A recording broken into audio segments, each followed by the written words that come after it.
Kylie Kelce, welcome to Call Her Daddy. Thank you so much. How are you doing? We're hot. Sweaty and pregnant. I tell everyone will like say, oh, you're glowing. And I'm like, no, I'm sweating because I'm either nauseous or it's too hot in here. You look amazing though. Thank you so much. This is like, I'm not trying to gas you up, but you have the most gorgeous skin. That is very kind. No, because when I met, okay, so we've met before. Yes. We met on the sidelines at the Eagles game. Was that 2 weeks ago? 2 weeks ago. That was such a fucking good game. I guess it was 3 weeks ago now. 3 because weeks. Pro Bowl. Yeah. 3 weeks ago. That was such an insane game. The snow, all of it. But I remember we met for the first time and that was my first impression of you. I was like, why is her skin so perfect? So you are far out. too kind. Shout out. Far too kind. I'm so happy we're doing this. I think people are going to freak the fuck out that we're getting to sit down together. I hope so. I think so.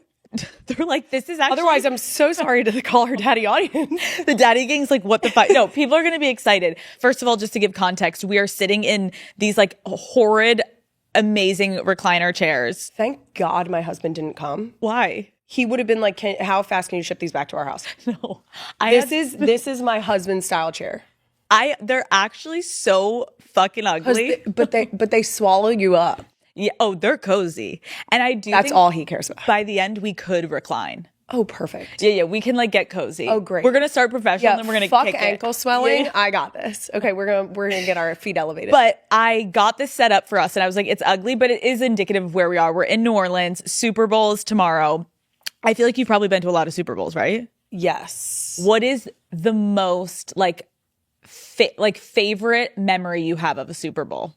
Oh, anything? Gosh. I mean, I would love to say Minnesota, but I don't have that many memories because I blacked out. Classic. Can you give some context to people that aren't familiar with what you're talking about? Yeah, so the Eagles won the Super Bowl 52 in Minnesota. And it was incredible. My husband was the center at the time. It was unreal to watch. And also I'm from Philadelphia, so I knew what it meant to the city. Mm. But the stress, like even thinking about it was making me sweat again. The stress of watching him play, knowing what it meant to the city, and also that we hadn't had one. I grew up in Pennsylvania. And so like being... You get it. I get it. And we've been through a lot. And Philly fans... Too much. It's aggressive. Like... That's a very nice way to say it. Really? How would you describe Philly fans? I mean, we're appalling. And I say we because like I fully embrace the fact that it's all of us. You partake. I mean, there are some times where I think fans, like specifically Philly fans, get a bad rap because of viral moments. I do not claim them. Mm-hmm. Although there was a little kid who like tapped someone on the shoulder or something at a game and then just like flipped him the bird. And I was like, I do claim that. You're like, actually, I love that kid. I condone that actually energy. love that child. Obviously, your husband's retired now, but when he was playing, what was the energy like in your household on game day? Horrific. Okay, walk me through it. I mean, I would like start like manifesting superstitions as if that was going to help. Like always put my left shoe on before my right. Make sure that like certain things, if I needed to switch spots while the game was happening, that I did that. There was one game where I was folding laundry for our girls.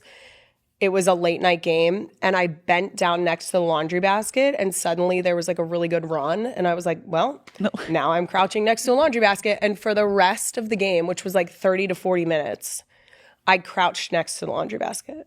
Your daughter's like, there's photo evidence somewhere. I sent it to my other friend who is another wife of a player and was like, am I squatting next to a laundry basket? Yes. Am I going to stop? No. No. Are we going to win? Yes. Did they win? Yes.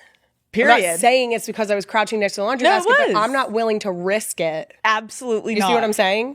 Logically. I love the energy. You're like, if this is working, we're going to fucking keep with it. Yeah. Wait, are you now still doing that though for the Eagles? Like even now that he's not playing, are you still giving to that some energy? Degree? Okay. You've not. Yes. Okay. And honestly, I think it's mostly just because during games, like my kid, like I'm not going to the stadium anymore for home games. And so then like I basically tell, like I have to like help my kids with things and they pull me out. Is it weird that you're not going? Like, is it sad? No. Oh, okay. No. because I get to say all of the expletives that I would like to say in the comfort of my living room. And no one gets to film you doing it. That's right. Who do you think would get more nervous before a game, you or him? Me. You were freaking out. I don't think that he really got nervous. Really? No. I mean, I guess it makes sense, right? he did it for 13 years. Yeah, true. How do you feel about his flip-flops? I'm so used to them, it doesn't even faze me. I do think it's funny that there's a population of women that are like, that's the most appalling thing I've ever seen. And I'm out here like, really? Really? That's what a turnoff is? I actually like that he kind of rolls in himself. They're so disturbed at the fact that they can see his toes. And I'm like, I've seen worse toes. I'm okay with it. I live with those toes. Like, I've seen them up. I sleep next to those toes. Why would I be disturbed with They it? rub up against me occasionally. That's a good answer. Okay, your podcast. Yes. First of all, not gonna lie, congratulations. It is Thank you. So fucking refreshing and incredible to see a woman up on the charts doing her thing. How have you been feeling about it all? It's interesting to talk to myself. Yeah. I absolutely love the audience that I'm hitting now. I'm so happy that it's settled into the demographic that it was intended for. Like, it was intended for women. So sorry, men. I have had quite a few men tell me that they listen, that's nice. which I think is lovely. But it's meant for who it's meant for. And I wanted it to settle into that. Like, you want to hit the listeners who you're intending. Okay, I'm going to ask you some questions, and you're going to have to tell the truth because obviously you're not going to lie. I love this. Let me dab my upper lips. Yeah, dab the upper lip. You don't look like you're sweating. That's really great because I'm pretty sure I have like ass, like it's pulling at my ass. That's the worst when you're wearing jeans and somehow you see the sweat through the jeans. That's what's about to happen. You have the asshole sweat. I'm never going to look. Don't worry. I'll moon your camera before you leave. And you wore a cable knit fucking sweater. To be fair, I was so comfy when I started walking, and the sun here is just... Well, it's humid out there. I'm not even mad about it. Okay. Because I'm pretty sure there's like a snow day back in Philadelphia. I agree. Okay. What is the fastest way to piss you off? Oof. Lie. When people lie, I'm like, what, for what purpose? I'm not an overly sensitive person. It takes like a lot for me to be bothered by something. Yeah. I grew up in a house where like picking on each other was fun. Yeah. Oh, love. So like I can take it. When people lie, I'm like, for what? What did that do for you? What is the most humbling thing that your daughters have said to you recently? Oh my God. Your belly's big. No. Yes. What do you say when they say that? I'm like, because mom is growing a human being. That's why mom's belly is big. Yeah, they'll humble you all the time. Like our youngest, it's not too long ago, maybe a couple weeks ago, looked right at me and was like, boobs. And I was like, yes. This was in the morning. I had just gotten out of the shower. I'm like getting dressed. She's sitting on the bed and she goes, boobs. And I said, yes. And she goes, bae. And I was like, okay, guys, there is a human being. One of you is in here. I'm trying to give you a sibling. Yeah. Oh my God. And it's going to be 4? Yes, 4. But like 4 girls is better than 4 boys. So when I meet boy moms, I'm like, God bless you. God bless. I don't, even my mother-in-law, like my mother-in-law has told me horror stories of, there is a story about my husband when he was little going out in the front yard and Donna, my mother-in-law, heard someone go, he has a knife. He was in the front yard with the kitchen knives, throwing them up in the air to see if they would stick in the front lawn. Okay, but do you think that younger years it's harder for boys, but then when the girls get to like high school? Oh, I already told my husband he can move out as long as he visits me. Oh, no. That's what I told him. You have to visit me, but you can move out. Like, I'm prepared to take the hit. Do you realize, because you know how you were like in high school. Yes. And I know how I was like in high school. Yes. And no matter what parameter you were at, whether you were crazy or normal, like girls in high school, that shit is horrible. I always say the only thing worse than high school girls is middle school girls. Period. Yes. What is the craziest rumor you've ever heard about yourself? Oh. The boy one is the most frequent. I don't know if it's crazy that we're having a boy.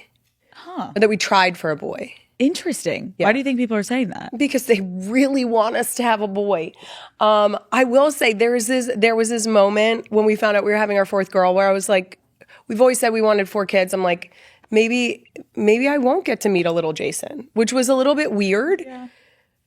But at the same time, I'm like, if we had a boy, at this point, I'm good. I've gone this long without getting peed on when I open a diaper. I'm trying to keep that streak alive. Maybe we're like good with one Jason. One Jason is enough. I think that's what the universe has said. I agree. How do you feel about the word wag? I don't like it. Why? I don't like it because I think it has a serious negative connotation attached. I think that it's this suggestion that your spouse's profession swallows you up as well. And I have made a serious effort to make sure that, and both Jason and I have made a serious effort to make sure that while he was playing, that it was clear that that was his job. Interesting. In the same way that someone would go to work and come home and not necessarily talk about their entire day. You're filing taxes, you're doing spreadsheets. Like, you're not coming home and telling your spouse about like the spreadsheet you worked out. I agree. Like, I think that now what I appreciate is, even like I was telling you before this, like speaking to the WAGs yesterday, I appreciate how people are being more vocal about like what they do independently. And I think sometimes it can freak people out when it's like, wait, you're just, even if you are like holding down the household, it's like people don't understand that these women do have their own independent lives with their husband, obviously. Yes. And I think people like to just be like, no, your husband is just like an NFL player, so you just like are in it for the money or the fame or whatever. Yes. And it's like, no, these are like real humans with real lives and feelings. And the vast majority, it's so funny to me because it's like, it is that stigma of like, you're with them because they make a lot of money, or like you want designer bags, or you want you live in a mansion. And it's like, no. I like, there have been a number of people who've come to our house and they're like, oh. I'm like, again, not easily offended. I'm like, yep, that's what you get. It's like, well, now that you said your husband would want these chairs, I'm getting a they would fit. Well, they fit in your in. Okay. I love you. Okay, what is a weird item that is always in your bag? That's a good question. Mm-hmm. For a while, because I was doing like event consulting, I had zip ties in my... Oh, that's weird. That's fucking weird. Because when one day I realized how weird it was when I went to get something at like a chapstick or something, and someone was like, is that a zip tie? And I was like, oh my God, you think this is like kinkier than it is. It's so that signs don't fall down. I agree. If I saw that, I'd be like, Kylie, what is wrong with Kylie, that? What are you and Jason up to with that headboard? Nothing. Nothing. I'm trying to keep signs on walls, guys. It's so, it's not that hot. I have since moved on. They are no longer in my bag. That's probably a good look. Yep. What is something you used to be embarrassed about, but you don't give a fuck about anymore? Oh, my height.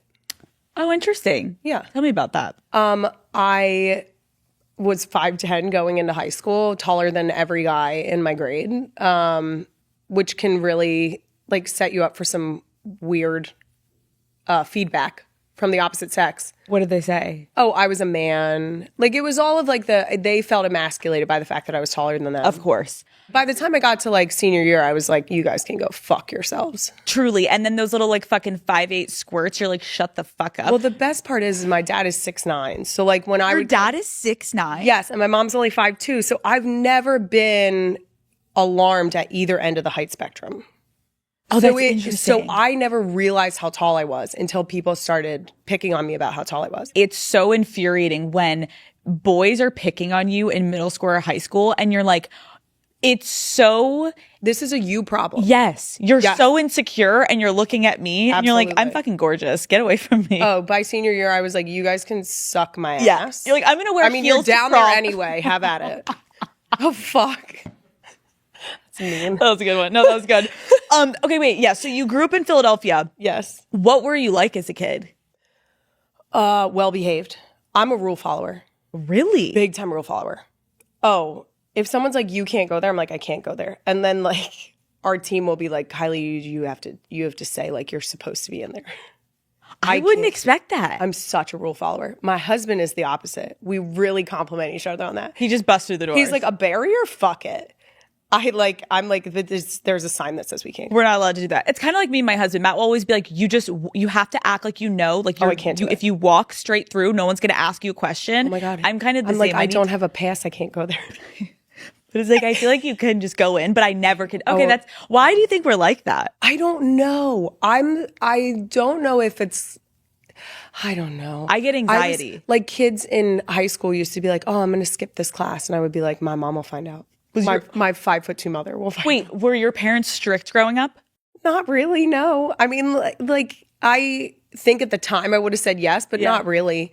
I was like playing sports, so like I wasn't going to house parties regularly because I had a field hockey tournament to get up for the next day. And what was your social life like in high school? Trash. Wait, why? Yeah, I mean, I really like my field hockey team, my club field hockey team were where I like spent the most time on the weekends. Yeah. I was not like a partier. I still am not a partier. I really don't drink. I'm a little hungover. Are you? Yeah. See, I love the idea of getting up the next morning and being like, I can eat breakfast happily and like go about my day. I love that feeling too. And I wish I felt like that. My husband, I feel like he had that experience this morning and was like, this is delightful. But for the last like 4 days, we've been like, are you alive? Does he get hungover? I think he would try. He would like to say no. But he does. He's lying. Okay, did you ever date in high school? No. No? No. No. When did you have your first kiss? What? Oh God. Ooh. Tell me. 5 days before my junior year of high school. It's so specific. Because I was so alarmed by the fact that I was going to be a junior in high school and had never even like touched lips with another human being. Wait, how did it happen? I just kissed a guy. You just walked up to him? He literally was like, oh, I'll come over and hang out. And I was like, you can't come over and hang out. Like, my dad's here. Okay, so you had your first kiss in high school. Yep. Junior year. Yeah. Who was your first boyfriend? When I graduated high school. What did your parents think about him? He was fine. He was okay. I mean, I think we dated for like 3 months. Okay, but you weren't dating like bad boys. Good guys? No. Good guys. I am not into like the douche. That bothers me. That's good. Like anyone that's like trying to be cool, I'm like, no. You're disgusting. Get away. I mean, my husband was in competition jazz band in high school. Like even though he's a jock, there's a degree of nerd. Wait, he was? Yes, he was a bari sax player, and that speaks to me. Like that's what gets me the going. fact that my husband, like, I make jokes about my husband not being like a Rico Suave, like not being very smooth, like being terrible. Like he'll get hit on by women, and I'm like, hello, she's hitting, and he's like, no, she wasn't. And I'm like, you're so cute. Wait, that is adorable. That's what what got you going. Yeah. Okay, you ended up going to Cabrini University. Yes. What was your reputation on campus? Because that's a small campus, right? Itty bitty. Yeah, tiny. The athletes all stuck together, so I feel like it was very close knit. I had the same thing. Like all of the best. It's just like your family. Yes. Which is, I think, like I always said whenever people asked me for advice about going to college, I was like, even if you're not an athlete, like if you can get into a group, you are going to thrive. Like join the jazz club or whatever the fuck it is. Because then you have like 20 people already that are your friends. And I had that immediately when I got in there. Yep. And then you don't feel like you're like a floundering fish, right? Alone. Okay. So did you get into dating? I was dating someone in the beginning of college. Okay, fun. For like a couple years. Did you go to parties? I would go to parties and be like the designated driver. Like I would make sure, I was like a mother hen. Like I would make sure everyone got home. Oh, I love that. I still have like college teammates. When I see them, they'll be like, Mom. Like they don't call me by my first name. So you've always kind of had that like motherly energy about you. So. And when I went to college, I was the 21-year-old freshman transfer. Like I went to community college first. Got it. Yep. So I was automatically like I was a freshman that could get into bars. Oh, I legally, love that for you. Because of course I was a rule follower and never had a fake ID. You never had a fake? When I tell you like a rule follower, I mean a rule follower. Okay, so what is like the most trouble you've ever gotten in your life? You're like, I've been arrested, actually. No. I did jail time? No. You're like, you don't know that I went to prison? I'm like, what? That's so weird. You want to see my prison tag? No. Do you not? Have you never gotten in that much trouble? No. The worst that's ever happened is like I got pulled over for going like 40 in a 25. Oh my God, Kylie. And I apologize profusely. Profusely. I can't even look at you right now. I feel like a horrible person. Okay. We're going to play a game. One of your favorite phrases is, I have no business doing that. So Yes. I'm going to give you a scenario and you tell me if you do it or you have no business doing that. Perfect. Dye your hair platinum blonde. No business. Have you ever dyed your hair? Yeah, I mean, I get highlights, but nothing. Absolutely, you could no. You have really gorgeous hair. That's very kind. Getting a matching tattoo with Jason. No, I think that's a jinx. You do. I have no business doing that. I do. Do you have a matching tab with your husband? Absolutely not. Okay, good. You're like, I think that is such trash behavior. I'm literally like, it just right makes me here, we nervous. got this on our No, wedding. I've seen so many ones where I'm like, that is the sweetest little like hint of no. No. Do you have a tattoo? No. I don't have any either. I just, it's more of a commitment thing. Like still have not seen something where I'm like, I want that on my body. I feel the same exact way. I'm do like, it. Same, but I'm like, there's nothing that I can even picture for a second that I'm like, this needs to be on me till I'm 90. Yes. I changed my mind. I don't know what I That's want. it. Right? Yes. Me in college making a decision of a tattoo. You'd have an infinity symbol I would hate myself. with a heart. And I would want you to bully me and be like, why do you That's just it. I don't. The infinity symbol, I shout out to the girls that got it on a whim.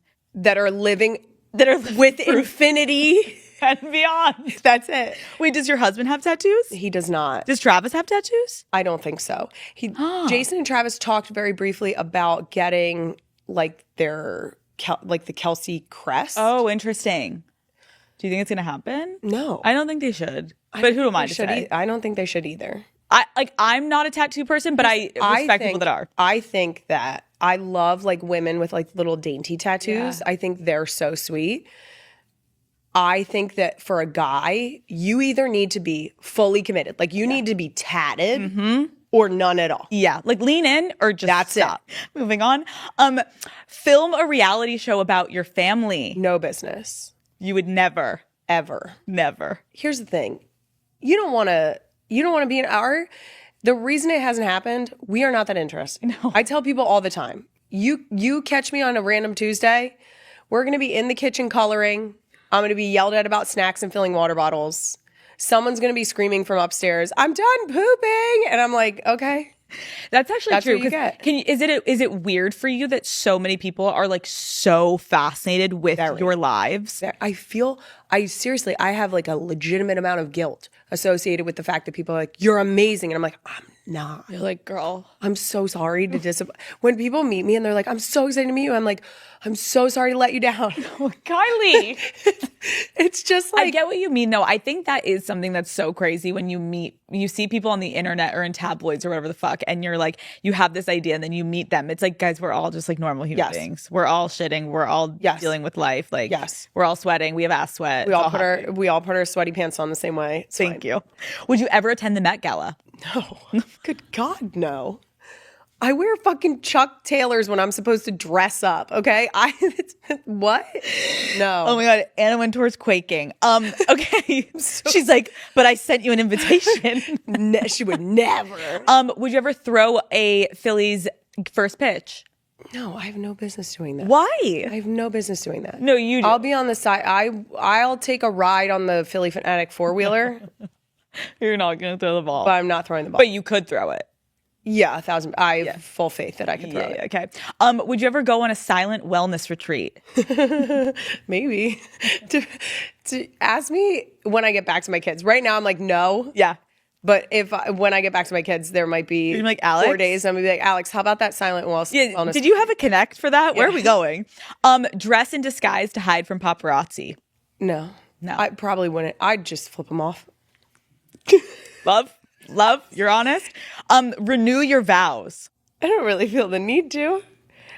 It was only 7 years ago. I know what I said. I kind of feel the same way. Maybe when we hit like 20. Yeah. Yeah.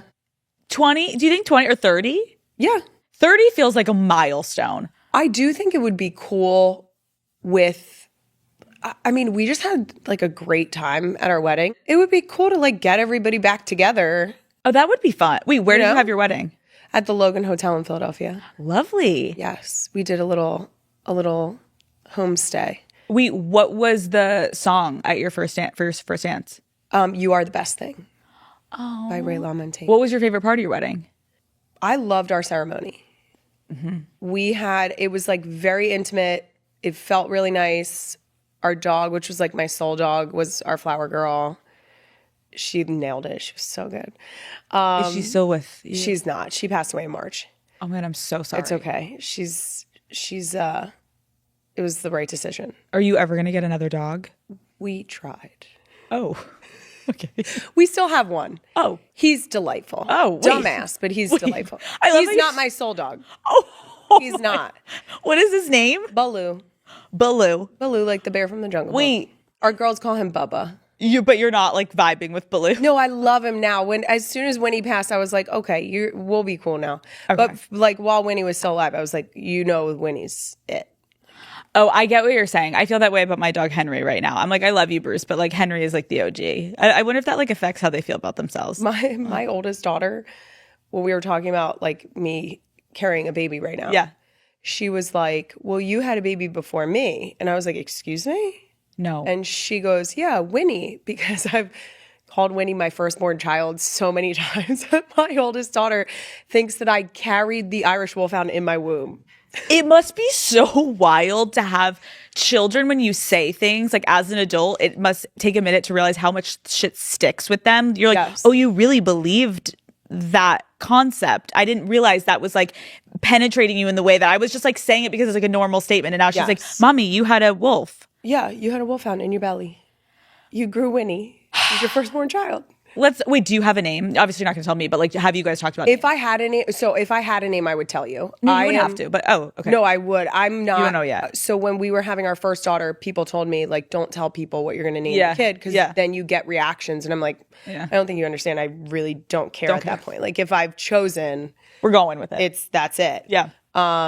We had that situation with Wyatt. Our oldest is Wyatt. People are disturbed by the fact that we've named her Wyatt. Why? She's very much a Wyatt. Anyone that meets her is like, oh, that's a Wyatt. People did not like that you. They Why just are people don't. so annoying? Like literally shut up. You know what? Her emails are going to be answered so fast. Kiss my ass. Facts. Yeah. Okay, let's talk about your marriage. Yes. You met Jason on Tinder. I did. Before you matched with him, were you like looking for a relationship? No. We were just messing around. We did it like all my friends in college. We would like sit around and like swipe together. I would do that too. And half of the time, if I matched with someone, I'd be like, wait, you're better for him. Like, let's go. And like, you end up going with him. We would get the same people and be like, oh, did you swipe right on him? Yeah, I swiped right. I matched with him. Swipe right and see if you match. And then we would start having conversations that were like parallel conversations. Half the time, also, I was doing it just for a social life. I'm like, let's see, do they have parties? Like, let's go. Like, meet anyone you can in college and you're just trying to get like the hookups. I feel like you guys are like literally Tinder's biggest success story. Have they ever reached out to you? Right before we got married, they did send a care package. It was like a lot of like flame merch. It was great. The perfect match. Or signs that said that. No, that is. Yeah. What was it about his profile that like stuck out to you? He looked like a bigger guy. Okay. He was actually, there were pictures of him next to people, and I was like, oh, he's kind of like dwarfing them a little bit. Love. Which everyone wants to feel like small girl. Everyone wants that. Everyone wants that small girl energy. You're like, I can just get in there. He also, his bio, which you can still find somewhere on the internet. Oh, that's so good that I love the internet. It's somewhere. Was some sarcastic ass, like, I'm here to make an emotional connection. I want to have long talks about like having babies and something else. I'm like, you're such a dumbass. I can't wait to roast the shit out of you. Do you guys have that type of relationship? We will go back and forth very much so.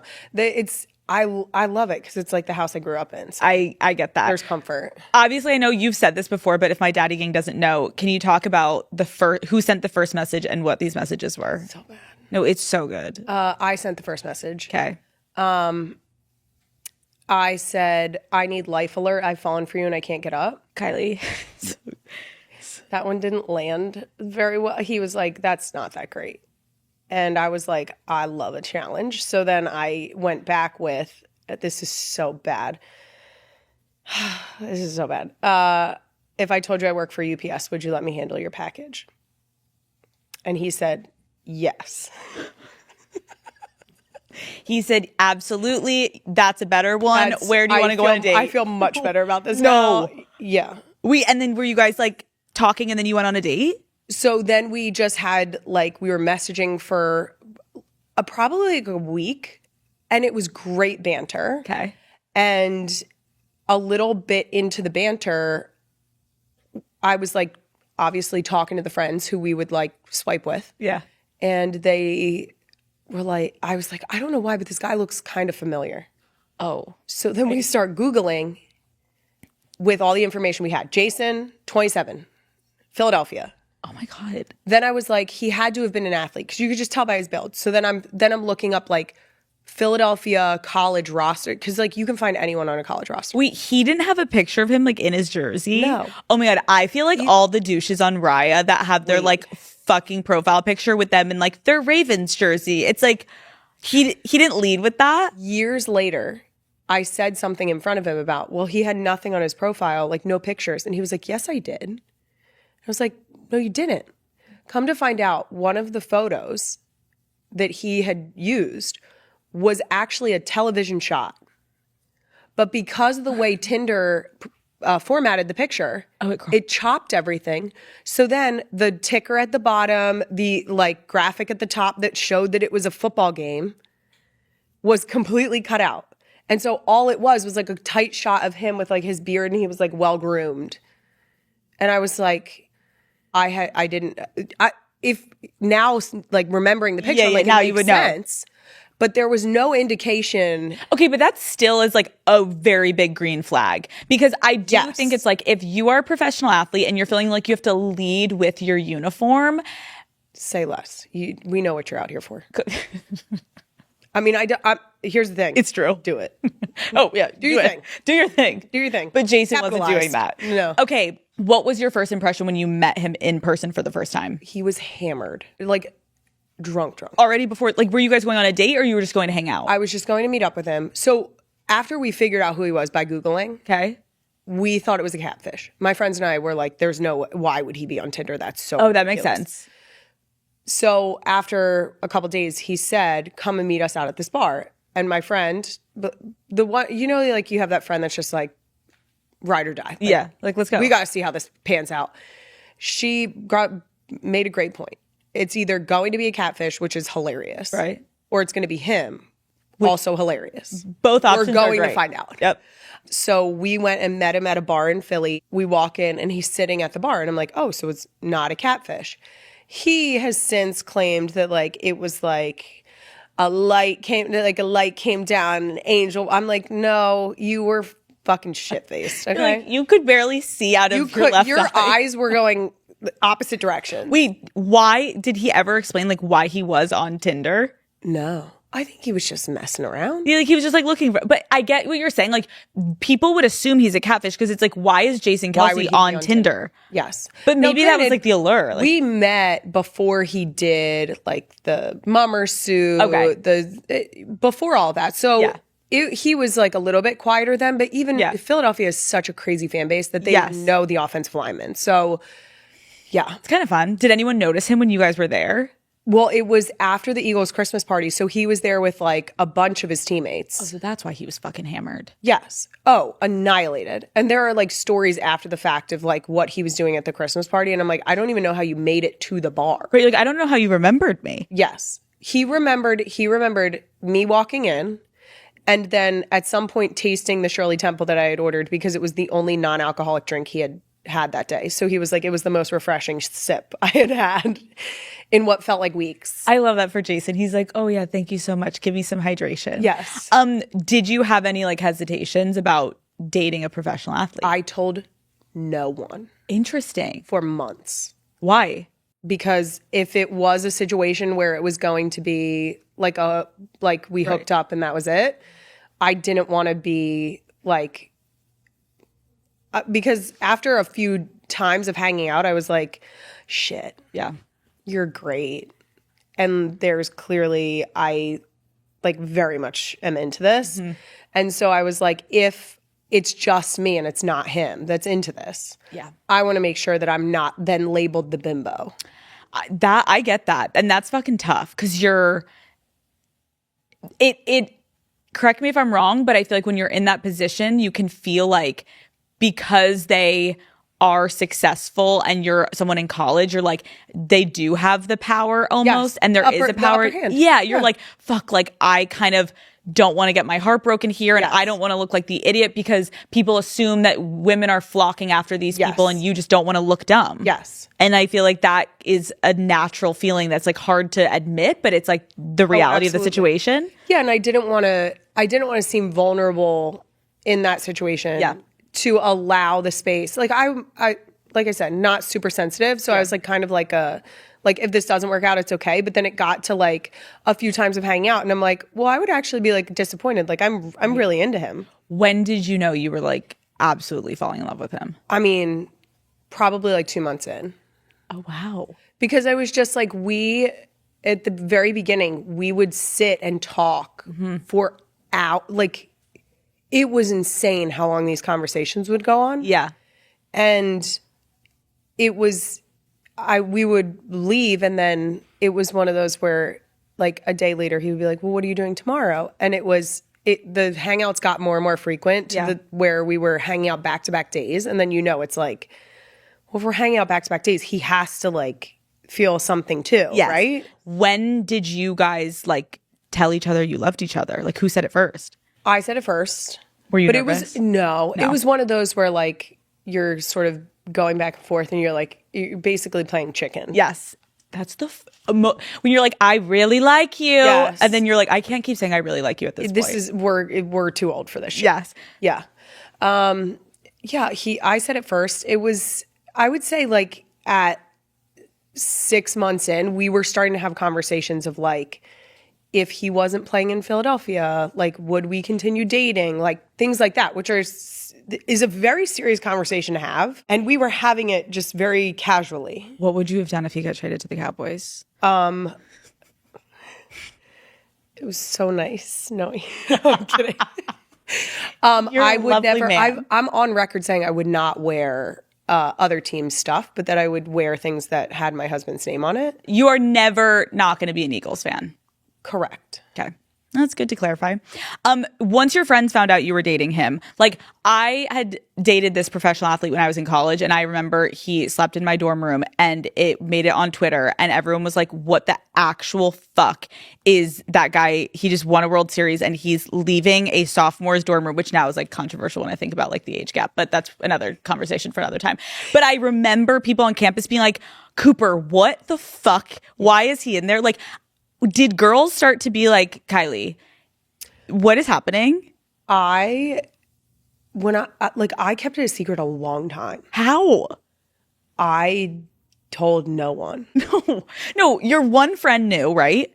Who brought you there that night? Yes. And then I had two friends on campus that knew. Okay. My two closest friends. And they never told anyone. They didn't tell anyone.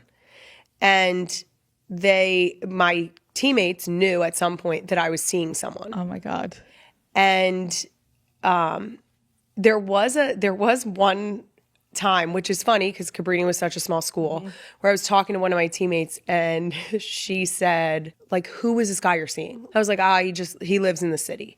And they were like, why are you being so sketchy about it? And I was like, because he has a job that's kind of public. I'm not going to get into it. When you say that, Kylie, immediately like, so who is it? Well, that's what happened. And so I was just like, oh, like he plays for the Eagles.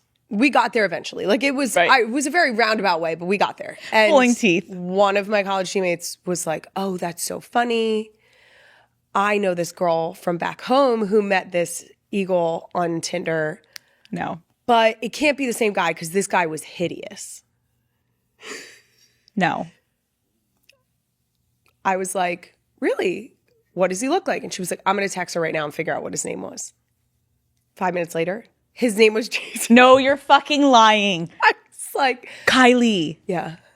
No. It was one of those moments where you're just like, this is validation.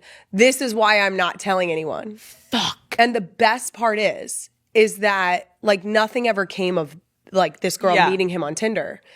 And so like I eventually got to the bottom of that, but I just thought it was so funny that in the one moment where I was like, okay, am I gonna let my guard down? And someone just comes for you. And she just was like, oh, like I know a girl from back home that met an eagle on Tinder. And I was just like, no way. You're Who like, could it be? I'm going to die. Yeah. You're like, Jason. I was like, okay. Your eyes twitching. You're like, Yeah, it's pulling out your fine. phone. You're like, Yeah. what the fuck? And it was like months before we met. But I get it in that moment. Like, there's nothing worse than finally being open to your friends and honest. Oh. And then that moment, understandably, you're dating a public person. So Yes. anyone and everyone who has had any It's fair like game. interaction or even seen him in a room before is going to be like, I know him. Yes. And you're going to be like, wait, what? And that must have been so jarring. Did you ever have any like not trust issues with friends, but did you ever, once things got more serious, have people kind of you feeling like they were in it for the wrong intentions, whether it was like asking you for tickets or just like stuff like that? I still have reservations about that. I still am in a situation where I always say my husband is super trusting, and it's one of the things I love about him. I'm the suspicious one. I'm the one who's like, maybe not. Yeah. And it's a weird place to be because like I have 3 young children, almost 4. I am very much in the time of my life where I should be like making mom friends and I hesitate on branching out too much because I always think like, are you just trying to double date? Because it's my husband. Does your husband have a hard on for my husband? Is that they're what's like, happening here? yes. Yeah. No, I could see that. And I feel like obviously now you guys are even more public with obviously Travis and Taylor. Yeah. So you guys are like, everyone is just like, what are you guys doing? Yes. And you're like, again, I'm coloring in my kitchen. Leave me alone. Exactly. How did your family react when they met Jason? They loved him. My dad was the last person I wanted to find out because I knew he would be like, you're not a bimbo. But he's an Eagles fan, right? Yes, but his dad very much overwhelmed the excitement of that he's an Eagle. And my dad is very much girl dad, like protective, gonna make sure that you hold yourself the right way and that you present yourself well. And he also always told my sister and I, like, don't ever be dependent on the person you're with. Don't ever. Like, you always need to make sure that you have your own stuff going on, that you could always support yourself, that like if anything were to ever happen, that you would not be completely. It's great advice. It's the best. Yeah. But he was the one I was most concerned about. My sister just so happened to be downstairs talking to my dad, and I still remember being upstairs listening to the conversation. They had been talking to the neighbor about how he was playing football, like tiny, like little kid football. And that my dad was asking him who his favorite player was. So at that point, my sister knew. The neighbor's favorite player was Jason. And so I hear Jason's name come up, and I hear my sister start to sort of egg my dad on and be like, no way, that's crazy. And so I go down the steps and I was like, you're awful. And she was like, why? And she tried to rescue me. She did. I give my sister credit in this moment. She tried to rescue me. She tried to be like, hey, this is not the direction that conversation was going. And my dad was like, why are you so bothered by that? And so then we had a coming to Jesus moment. Wait, stop. That's where you told him? You were like, well. Yes. And because then my sister was like, she knows him. What did your dad say? My dad was appalled. My dad was not happy. He was actually very disturbed. Very disturbed. He's like, you can't take Sunday Night Football from me, Kylie. He was like, that's do the not Eagles, ruin this. Do not ruin this for me. I can't picture this. I cannot Church and separate. state. That's it. Wait, so when did they meet for the first time? At my aunt's house in Northeast Philly. I jokingly was like, you can come if you want. Because he was like, what are you doing tonight? And I was like, going to my aunt's house. We're going to have burgers and hang out. And he was like, oh. And I was like, do you want to come? And he was like, yeah, okay. I was like, oh no, oh no, no. No. Oh no. So he met like a bunch of your family. And He met the family that I'm closest with. Yeah. and what was your dad? Was your dad fangirling or was he like a hard ass? He did not fangirl. Okay. And he wasn't a hard ass. Okay. My dad is very warm and fuzzy. Okay. He will not stop talking if you paid him. But internally He grew up with 6 sisters. Like he knows how to get a word in. Okay. He talked to him, and afterwards was like, he's actually nothing like I would have thought a professional athlete would have been. Fair. Love. Because he just came in, sat down. My aunt's like feeding him shrimp and burgers, and he was just like, okay. Was your mom obsessed with him? My mom, I think I get my skepticism from my mom because she was like, she loved him, but she was like, okay. So like, we'll see how this goes. Yeah. What was your first impression of the Kelce family? Delightful. Really? Yeah, they're all so sweet. And honestly, the first time that I met all of them, Yeah. well, the first time I met his dad was over the phone, and it freaked me out because they sounded so much alike. Oh, Like, that's it weird. sounded like Jason in 50 Years. Yeah. It was Oh. strange. Love. But his mom is so sweet, and they're so supportive of their sons So sweet. that it was the easiest way to bond because when they were coming into town, we were going to football games together. that's So nice. we were cheering together. It was like the best way to. Wait, do you remember the first time you met them? I don't remember the first time that I met his mom or dad, really like that moment. Yeah. I remember meeting Travis for the first time because it was like 8 months into dating. Like it was a while into dating, maybe longer. It was a long time into dating. It was football season. Oh, right. Oh, right. He plays football too. Oh, right. Yeah, he was busy. Oh, all right. He was just a little Super busy. casual. And then when did you meet him for the first time? In Hawaii for Pro Bowl. So we like we ended up meeting up in like the gift shop of the hotel.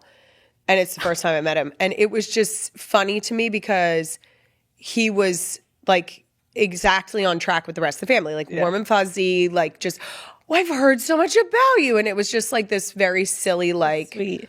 oh, Like they're all Yeah. kind of the same vibe.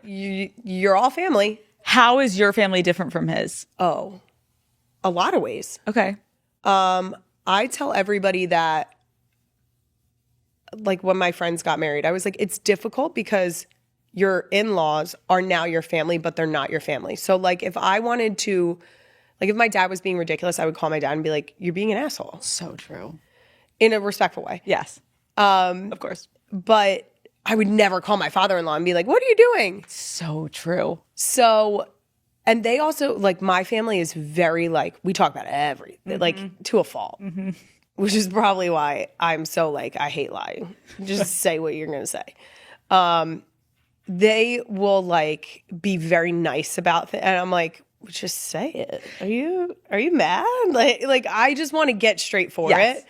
And they are very nice. Yeah. And like, You're it's like, just guys. not the same, but I'm like, is anyone going to say, is someone like, That is so relatable though. I feel like I have the same thing with my husband where his family, they just call each other and they're like, what are you doing? That's it. And with my family, we all just like lightly tiptoe and we want to We're not like tiptoers. No, you're like bash the door We're open. stomping. Like, what the fuck are you doing? Yes. And you're like, I have a problem with you. But Yes. it's so funny merging families. I agree because I love my mother-in-law so much. Yes. But if we are ever having just like, oh, she's being annoying, I'm like, well, Matt, you tell her. Like, I'm not going to call Lisa and be like, Lisa, you're annoying me. Yeah. But like, I agree that with my mom, I'm like, you need to seriously back up. So it's like yes, I agree. Family to a point, and then you're Yes. like, but there's boundaries still. 1,000%. In a positive way. you're my family, but I want to be like aggressively respectful. Yes. Yes. What is Donna's best quality as a mother-in-law? So, you know, when you see something blowing up on your socials, like a new makeup trend or a beauty tutorial, of course you want to try it yourself. That's when you head to Sephora. They have got the hottest names in beauty you can't miss. Brands like Laneige, K18, Rare Beauty, the ones that everyone is talking about. You guys know Sephora is where it's at. Every single, I would say, month, I have a huge trip that I do to Sephora, whether it's online or in store, and I go ham. I get myself stocked up. I get new things. I get my go-tos. It is just a place where you feel happy and you feel good. So Daddy Gang, the next big thing is only at Sephora. Shop now at Sephora.com. What is Donna's best quality as a mother-in-law? My biggest thing that I appreciate about her is that she is an amazing example of an independent woman. She is an expert traveler. Her and Ed are no longer together. They got divorced when the boys went to college, and she has not looked back. And I don't mean that in any way against Ed. I just mean it in like that she has been traveling, seeing the world. Like, she really is fulfilling like all of her travel dreams. Wow. And for me, I feel like that's such a cool example for our daughters, that is something that excites her soul. So why wouldn't she do it? It's incredible. Yes. Okay, how would you describe your dynamic with Travis? The sad thing is we don't get to see each other very often. Okay. But whenever we're together, it's like, it really feels like it's just like the room of siblings. Like, you just sort of like shoot the shit and have a good time, poke fun, and yeah. Does he ever ask you for like sisterly advice? Like, what role do you play to him? We've had like those types of conversations before. It's a lot of like just like playful banter. Like, he at some point was explaining to Jason about a pair of shoes that he bought when he was like way earlier in the league. Yeah. And I think they were like Louis or something. Mm-hmm. And he was trying to explain to me, but like it's a red bottom. And I was like, but why do you need spikes on your shoe? And Jason was like, but how much did they cost? And like, it's almost like we like gang up on him a little bit. Keep him humble. But he's like, it's like the most fun dynamic. And watching the Jason and Travis together it's so funny because it's almost like everyone else isn't in the room anymore. Like, they'll get on a roll and it's like everyone else doesn't exist and it's just the two of them. And you can almost see them like playing mini hockey in their basement growing up. Adorable. Just by the way they're bantering. How are they similar and how are they different? Because I feel like they seem similar. They're very similar in their core values. Okay. So they are kind, sweet, generous. Mm-hmm. They both have great senses of humor, although I do think their senses of humor vary a little bit. Okay. And then there's just like, I mean, my husband, he wears what he wears. And Travis is out here like making statements with his outfit on a daily basis. Yeah, the fashion is. Yes. There's a huge disparity here. Very much so. But that's just it. Like, their core values are, you can tell they were raised in the same house by the same people. Yeah. And then you can tell they were into different activities. Okay. Have you ever gone on a double date with Taylor and Travis? Technically, yes, I would say. What does that mean? I mean, it wasn't out. It was at home, but yes. Have you had one of her home cooked meals? I don't know that I really ate the meal. This is going to sound terrible. No. I didn't really eat the meal because I was 8 weeks pregnant. Oh. And it was one of those where like nothing. Yeah. Mm-hmm. But you're happy to be there. Yeah. Okay, the world saw you and Taylor meet, obviously, for the first time at the Chiefs and Bills game. Yes. Was that the first time you had guys met? Yes. Really? Yes. People are deeply disturbed by this. Wait, why? There was like all of this stuff leading up to it about, well, why haven't they met? They're avoiding each other. I'm not avoiding anyone. I am more than happy to meet someone, especially someone that Travis is dating. But it was funny to me because I kept saying to people, I didn't meet Travis for probably close to a year. Right. When Jason and I were dating. And she's busy. Just a little. It's just so silly to me that that's like the storyline that's written. I can imagine that's also annoying because you're like, it was also like probably like a lovely time to meet at like a football game. It was like great.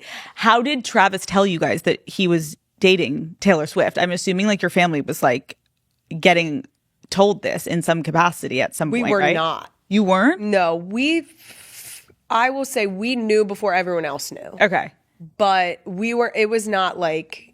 It didn't hit the group chat. No, it did not hit the group chat. Did Jason tell you? Jason and I found out together. But we knew before, like, they hard launched with her going to a game. I would assume. Yeah. Okay, what is something surprising you guys have bonded over? We grew up going to the same shore points. So nice. her family was like Sea Isle, Stone Harbor. Fun. And that's like the exact areas that I grew up going to. Like I've gone Wait, you went to Sea Isle? I've gone to Sea Isle City my whole life. Wait, New Jersey? Yes. I went to Avalon. Did you? And my best friend had a house in Sea Isle. Good vibes. And I would go to the boardwalk and Yes. I would put on my little jean miniskirt. I was like, And you were doing something. I was looking for something. Yes, you were. Yep. I would go there looking for like, My nieces, that's what they do now. do you still ever go? We have a house in Sea Isle. What, you do? Yeah. We still go to Sea Isle. Yeah. I will never not go to Sea Isle. People are like, oh, you're going to graduate. You're going to go to Avalon or Stone Harbor. And I'm like, oh, no. The one time we were on the beach in Avalon and someone came up to us and they were talking to Jason and they were like, isn't Avalon great? And Jason's like, well, we usually stay in Sea Isle. This is such a niche conversation for people who don't. People don't. It's like the Jersey Shore. It's preface the Jersey Shore, but it's not the Jersey Shore. It's not like, the Jersey Shore that is the Jersey Shore that you've yeah. seen, because South Jersey Shore is very different from Seaside Heights. The man on the beach in Avalon said to Jason, well, good thing you're in Avalon. We don't really have the riffraff that Sea Isle has. And as soon as he walked away, I said to Jason, he doesn't realize he was speaking to the riffraff. That's us. Dude, I love Sea Isle. It's the best. I'm happy that you guys still have a house there. Oh, yeah. Never leave. Okay, you have 3 kids. You're pregnant, obviously, with your 4th. Yes. How have you been feeling overall in this pregnancy? Pregnant. Yeah. I get nauseous all the way through. It's been every single one. For all the men listening, this is very important. Yes. What are 3 things that a husband should absolutely do when his wife is pregnant? Just like give the men some tips. Like, what do we need? Remember that your wife is growing a human. Okay. It's a good. Like, sometimes I think guys are like, oh, she's fine. And I'm like, no, I'm like, you're actively building a human being. So like, just give her some grace. Yep. No, remember that it's not infinite, that this too shall pass. And so for the women who are like like I've had pregnancies where I've been really, really emotional. Yeah. And after the pregnancy, I'm like, Jason, I don't know how you did that. Jesus. Thank you for sticking with me. Yeah. So this too shall pass. Yeah. And then mostly I think it's important to remember that she needs your support in postpartum more than she did during pregnancy. Postpartum is one of the hardest things I've ever done in my whole life. Yeah. Labor is like a drop in the bucket compared to postpartum. Wow. So I think that like giving your significant other grace. I feel like for so long, like I don't have kids yet. Yes. And I want kids. And as a woman, I feel like for so many years, probably like decades, like there was this one just misconception about like pregnancy for women is just like, oh my God, it's amazing. And you see these ads and it's smiles and it's rainbows. And no one was really talking about like how fucking hard it is. Yes. And I think that, and it's not meant to make people feel scared, but it's the reality. Yep. And I appreciate you bringing up postpartum because I think that was something that no one really talked about because there was this shame where women Yes. felt like, oh my God, is there something wrong with me that I'm not feeling great? I just gave birth. Like, and I think your podcast and women talking about it, like those are the conversations that are going to actually allow women to feel genuinely better about themselves because they know other women are going through it. And we're not all like siloed in different sectors being like, what's your experience like? And you're like whispering about it. I just can't imagine feeling the feelings that I felt and not having women around me to be like, that's not abnormal. Like you are having the same, because when I brought home our first, you like give birth. My husband leaves the hospital the next morning to go to work. My dad had to pick Wyatt and I up from the hospital as a newborn. I get home and I look at this baby for the next however many weeks. They don't smile at you for like 6 to 8 weeks on purpose. So like you're like grasping at straws here of like, are we cool? Like are we good? But I very much had this moment looking at Wyatt of like, but you're mine. Right. And I made you, and like, I did not feel that immediate, like, this is my baby and I will like it. I didn't have that. I didn't have that sensationalized, like, I'm a mother now. It was like a slow ease in when I always tell moms, especially first-time moms, that 6 to 8 weeks when they start to smile at you on purpose, you're like, oh, we're cool. Like there is a connection here. Because before that, they are a blob.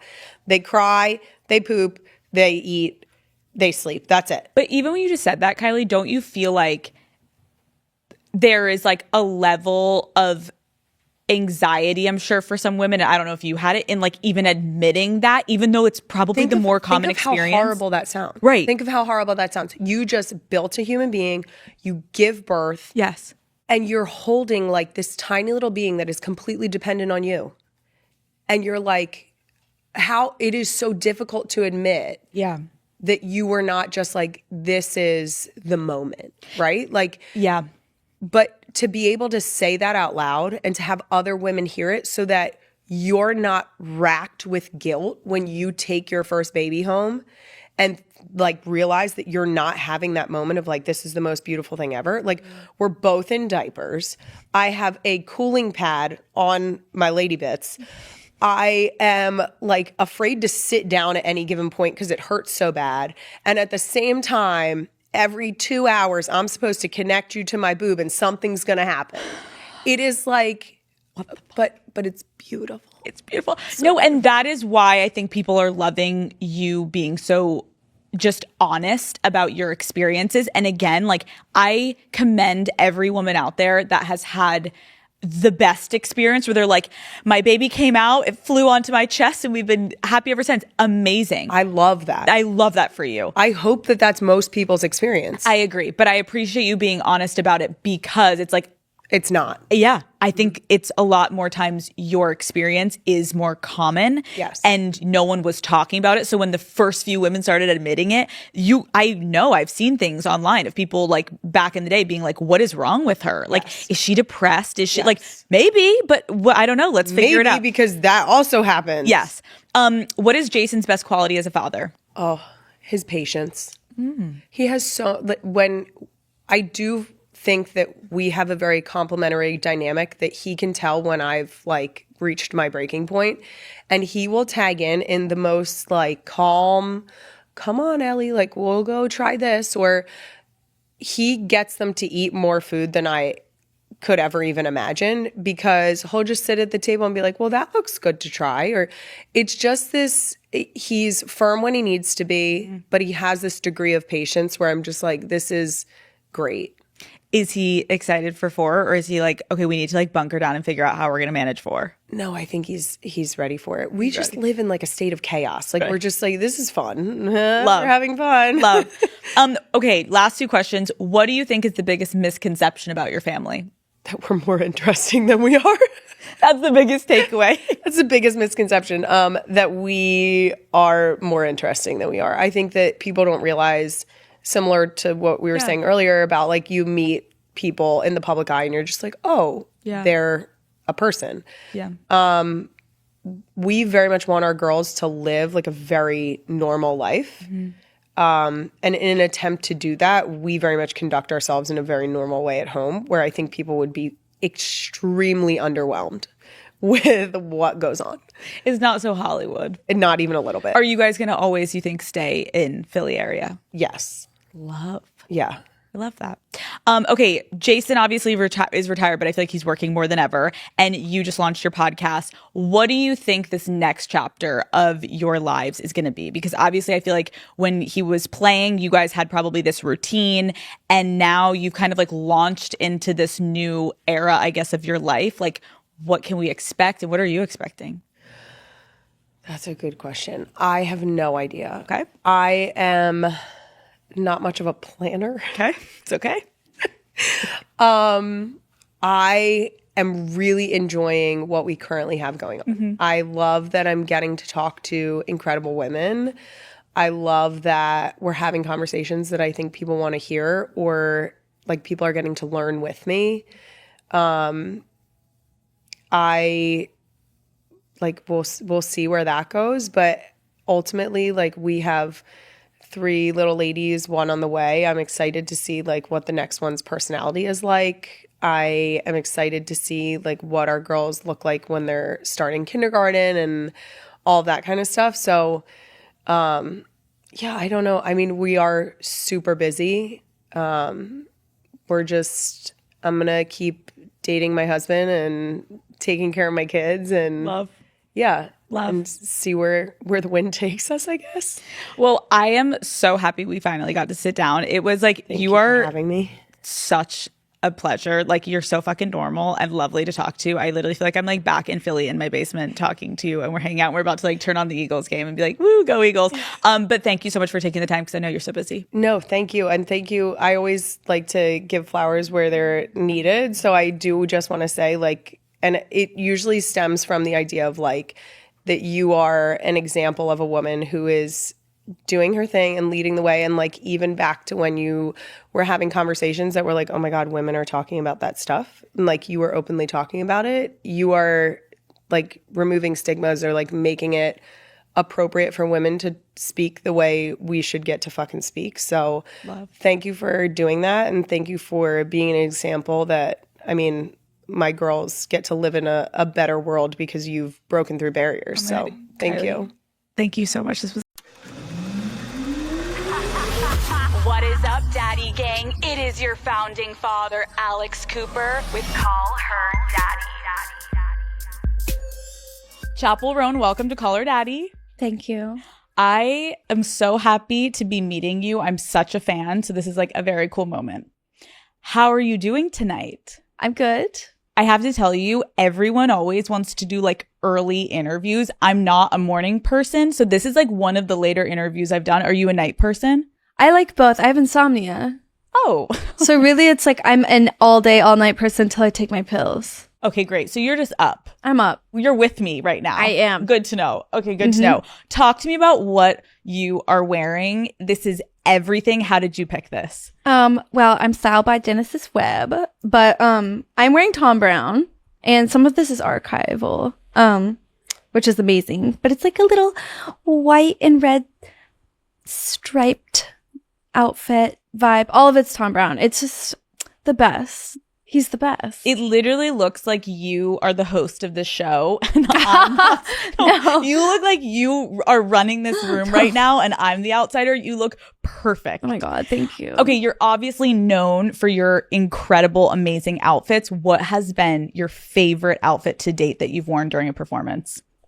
I wore one for Bonnaroo that was Club Kid themed, and it was latex, medical latex, sexy, kinky girl, and it is kind of like disturbing in a way, but I felt so awesome. Okay, I love that. I was gonna say, now I need to go Google that. Yeah, I look scary, but like I love looking like kind of crazy and scary. But I love that. I mean, the Lollapalooza one was so fucking awesome because I got to wear tennis shoes. Gov ball, when you literally like were all green. Okay, I don't think people know this. I had to spread my cheeks. You're lying to me. No, right now. I just spread my cheeks and get sprayed with green. And like, it didn't come off. The way I got that off was I took 3 baths, not soap, dish soap. I literally poured dish soap in and rubbed my whole body with coconut oil, jumped in, scrubbed with a literal like kitchen sponge. And all of it came off except there was a green tint to my skin, so I literally looked moldy for 4 days. How like humbling when all of your fans are like, "Queen, slay, you look gorgeous," and then you're home literally scrubbing your asshole, and you're like, No, yeah, this is my life. I was like scrubbing my like bikini lines, and like my pubes were pulling out from it all. I'm not even like lasered or anything. It's so glamorous. I just can't. Yeah. I fucking love it. Okay, how do you usually though dress on a chill day? Like, are you always going hard glam? Are you always having an outfit? Sometimes I love having an outfit, but usually not with glam like this. Like I'm not wearing a lash or, anything like that. Or nails really. But I'm not in a lot of color. That's the thing. Like I'm in a lot of blacks and a lot of like taupes and whites and creams. Like nothing. Yeah. Are you ever doing sweatpants? Yeah. Ooh. Sometimes. Okay. But I wear a lot of skirts. I'm very modest when it comes to my day to day. And I think it's just because, one, I feel like I'm in LA and I can dress like more masculine and not get like dirty looks.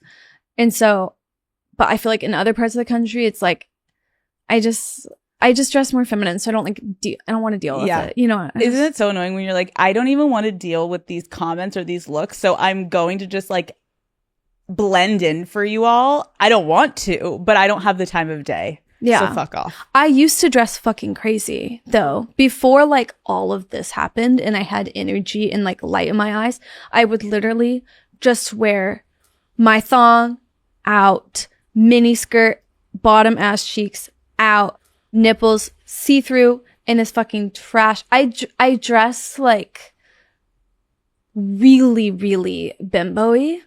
And like I wore like silicone like breast, like boob inserts to make my boobs come up to my fucking, like up to my clavicle or whatever. And so I just like lost my shine. Why? Cause it became my job. And then I was like, I'm fucking tired. And glam takes, I mean, at that time, I wasn't like, I was just in my room, high as fuck, doing my makeup on TikTok live for 3 hours every night.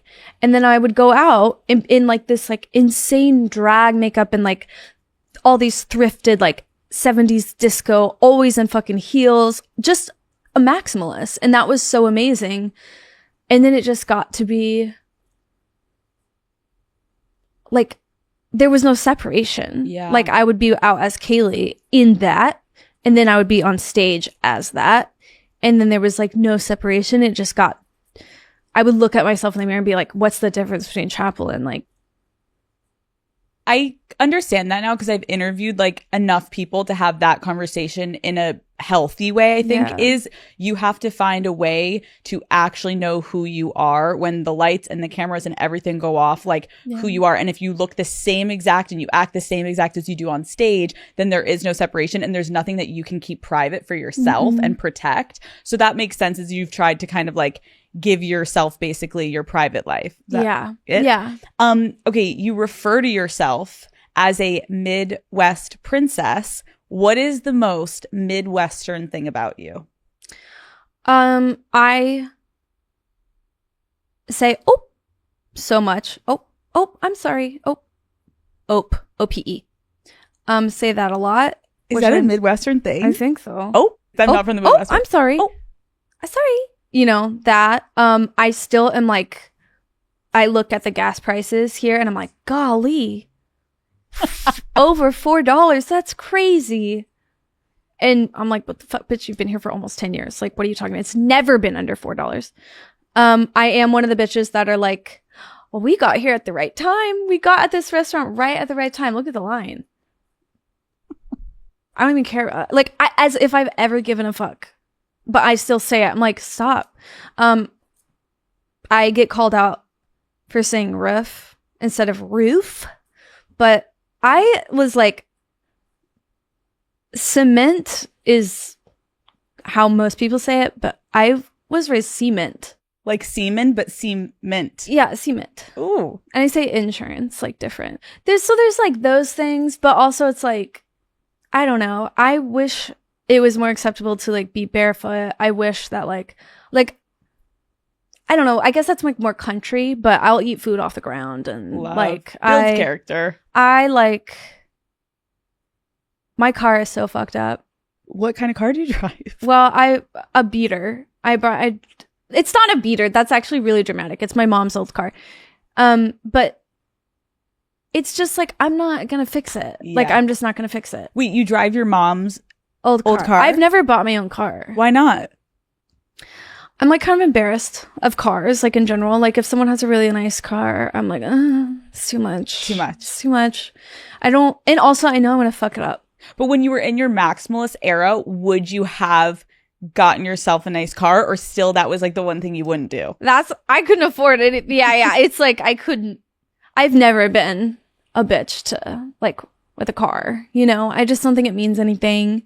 But to me, I guess it does because I'm always like, ick. I get what you mean. It's like I just don't. If I see a Cybertruck, I'm like, No, that shit is so fucking ugly. I can't. When I drive up next to it, I'm like, what in the brick ass shit is that? Yeah, detint it. Detint. I want to see who's in there. Who's driving that?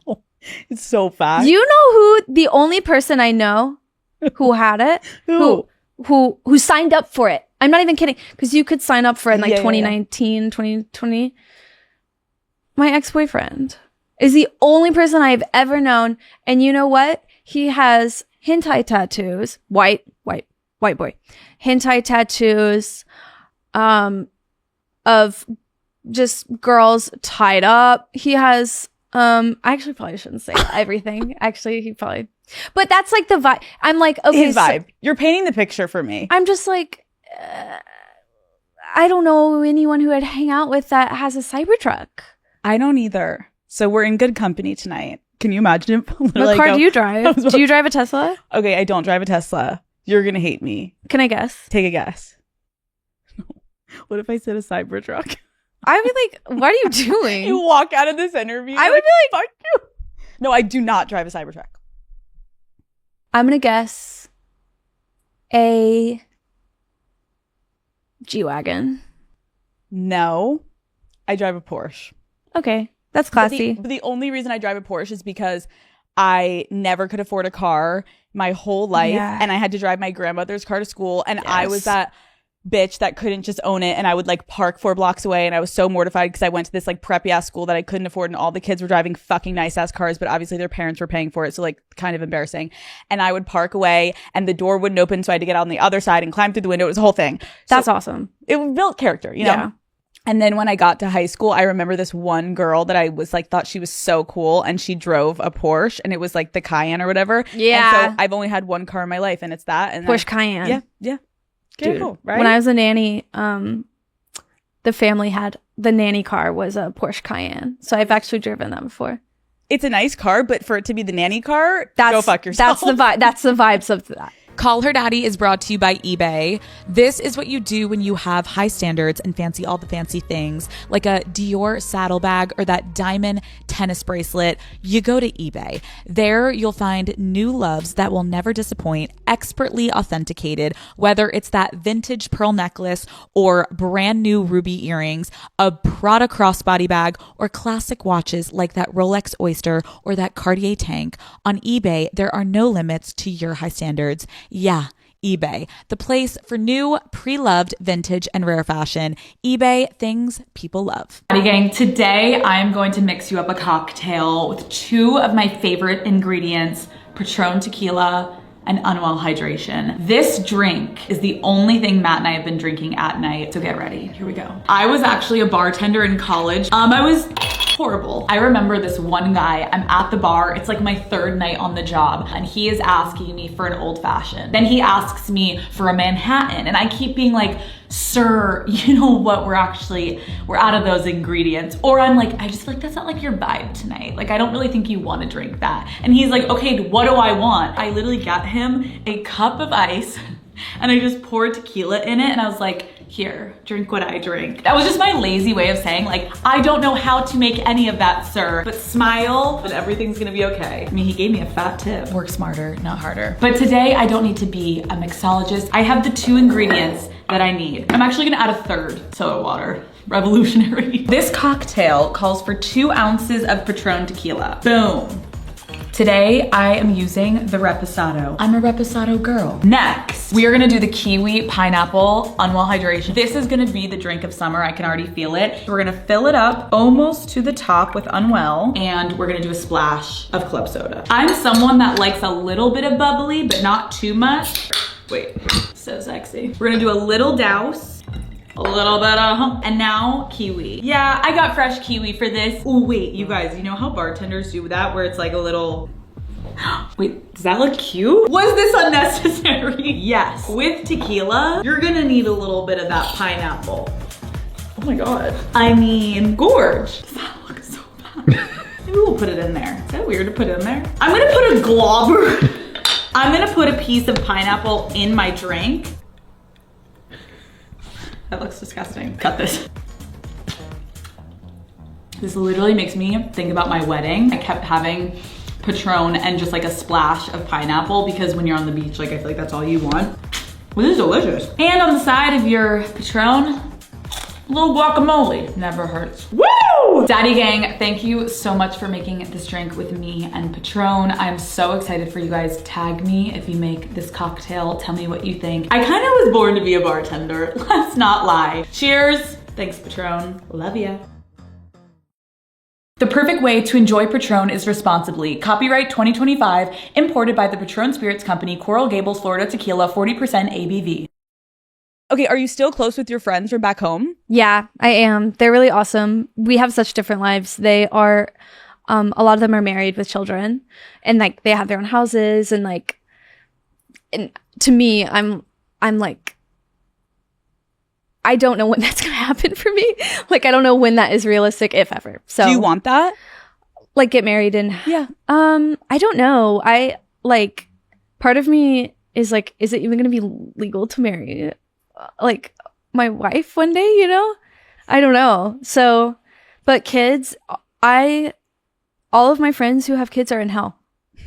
I don't know anyone. I actually don't know anyone who's like happy and has children at this age. I have like a 1-year-old, like 3-year-old, 4 and under, 5 and under. I literally have not met anyone who's happy, anyone who has like light in their eyes, anyone who has slept.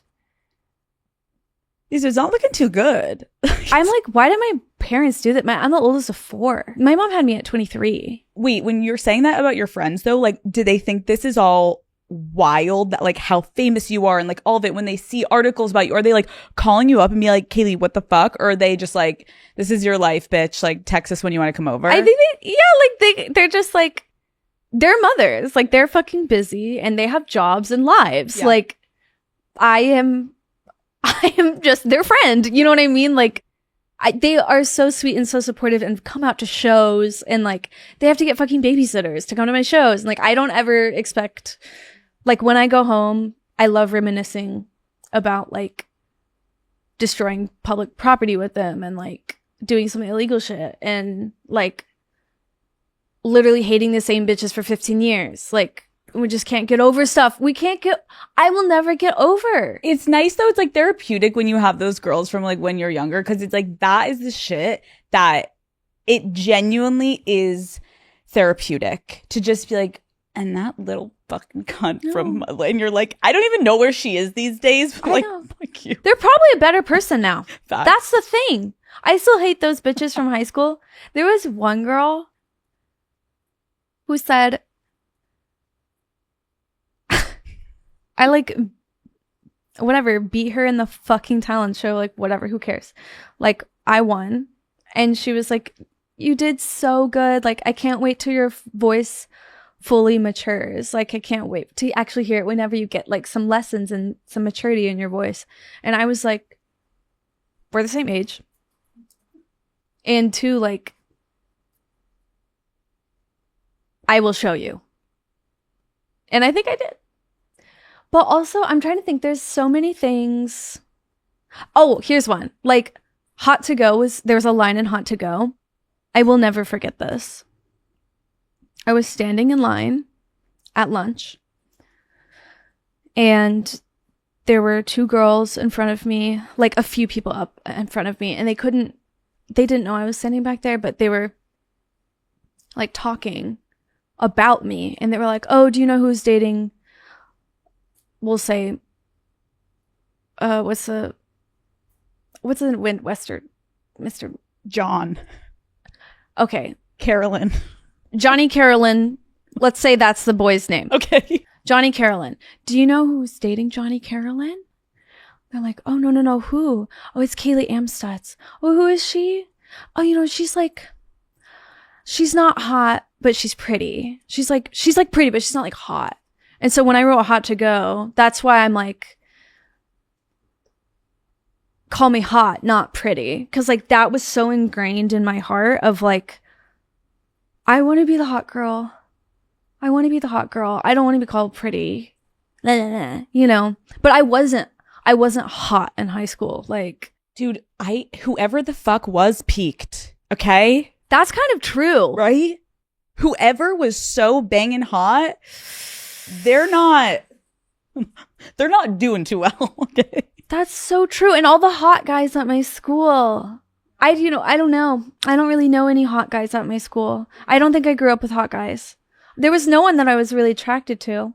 But that's the shit though, Chapel, that's like how crazy the shit that sticks with you. Like girls can be so fucking cutting when you're that young. Boys too, but girls, it's like you almost like care more in moments where you're like, I'm pretty. And anyone, if like you don't get it, it's like that is like the big, they're trying to insult you. This isn't like a nice, but you're like, and then you wrote that obviously banger ass song and now you're making fucking money off of it. So it's true. It is like the bad things that happen to me, I can monetize. That is what's awesome about being a songwriter. Like my breakup when I wrote like my Kink is Karma vibes was the worst thing that's ever happened. Like genuinely,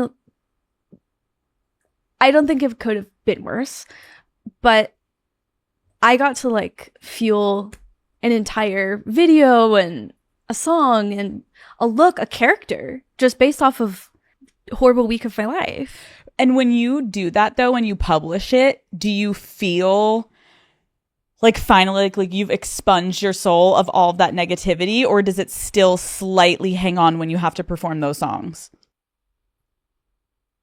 When I do the festivals and I look in the camera and I say I dedicate this whatever la la la, I am actually thinking about them or whoever I'm dedicating, but I do think about it. And I'm like, at Lollapalooza, I was like, fuck you so hard for talking about you dating me. Like, how could you talk about, why are you bragging that you dated me? You broke up with me. That's the craziest part. But it's so telling. It's so embarrassing. It's like, you want clout. How lame is your life? You want clout. Like, you have to sleep so well at night knowing that though, of like, ooh, and I still get to monetize off this. Loser. Bye. How do you decide when you have people call you Chapel verse Kaylee? When I'm at work, Chapel. But like, none of my friends like call me Chapel. Okay. It's like, who was your pop icon growing up? Hannah Montana. Bitch. And Britney. You can't say Hannah Montana to me and me not. Hannah Montana. Need a minute. I remember when the first episode came out. The wig in the first episode to then when they changed it, so good. It still like I look back on that and I'm like, they really didn't know if that shit was gonna pop off, and then it was like the biggest fucking thing ever. But that first wig is so telling. They're like, let's just fucking see if this shit works, and then boom. Did you go to the concert? I went to the one where it was Miley and Hannah. So she starts as Hannah and then she transitions to Miley. Is that the Jonas Brothers opened? I remember Kansas City. I remember that was the point when the Jonas Brothers weren't that big of a deal. And I was so annoyed that they were on stage. And my dad was like, one day you're going to have a crush on one of these boys. And I was like, I reject that. I'm disturbed by these men. And then I obviously like fell in love with them like a couple of years later. Nick or Joe? Or sorry, Kevin. Oh. I'm sorry. No. Nick, Joe, or Kevin? Yeah. I would say at first, Nick, I did the whole thing, cried, diabetes, obviously. Okay. Did you cry too? No. I always hated the Jonas Brothers. But here's the thing. Joe's so fucking nice to me now. I've grown up to love them. Yeah. When I was young, I was like you. I was like, I don't care about the boys. I just want Hannah. And when they came out, I was like, oh my fucking God. Like, shut up. I was 9. And I literally said, when they came out, I was like, oh my fucking God, I don't care. I believed in God at that time. And I was saying that shit in my head. I couldn't get on board.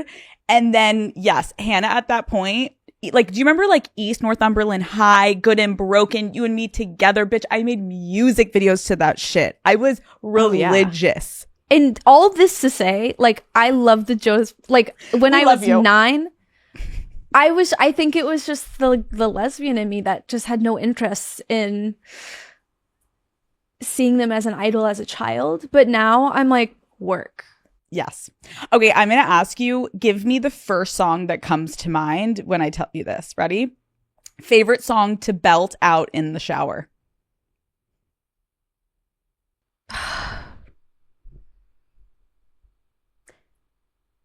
This is the part when I break free, 'cause I don't want to day Go-to song when you need a good cry. all along it was a fever, cold sweat, hot-headed believer. Stay by Rihanna, which I auditioned to with the I auditioned with it for The Voice. I didn't make it on the show, obviously. Thank God. Thank God I didn't make it. Maybe it is so much better because imagine if you were like, not that it's bad to come from The Voice, but the story is better without The Voice, right? Your come up is just a little bit better. Yeah. Okay, that's the song that belongs on every workout playlist. My favorite song of all time. When you see me in the club, you better think about, or you better. Oh, you think you better about us. Yeah. You better make that shit work. It's a will. I'm gonna scream and shout with Britney Spears. Your crowd pleaser karaoke song. I fucking hate karaoke. Moving on. Because I don't want to try. Yeah. I don't like feeling like I have to try to sing well if I'm not doing it for work, because then it feels like look at me. I love karaoke is for people who never get to sing. Yes. To sing. And then we sing your songs. And I'm like I hate singing it. But I don't know. One time I put in I was at a seafood boil in the middle of Apalachicola, Florida.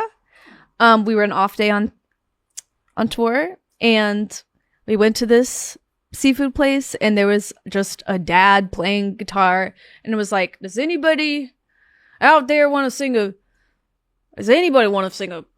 duet with me? And my whole touring crew was like, yeah, go, go, go. And I was like, oh, please stop, please stop, please stop. And then I was like, fine, I will.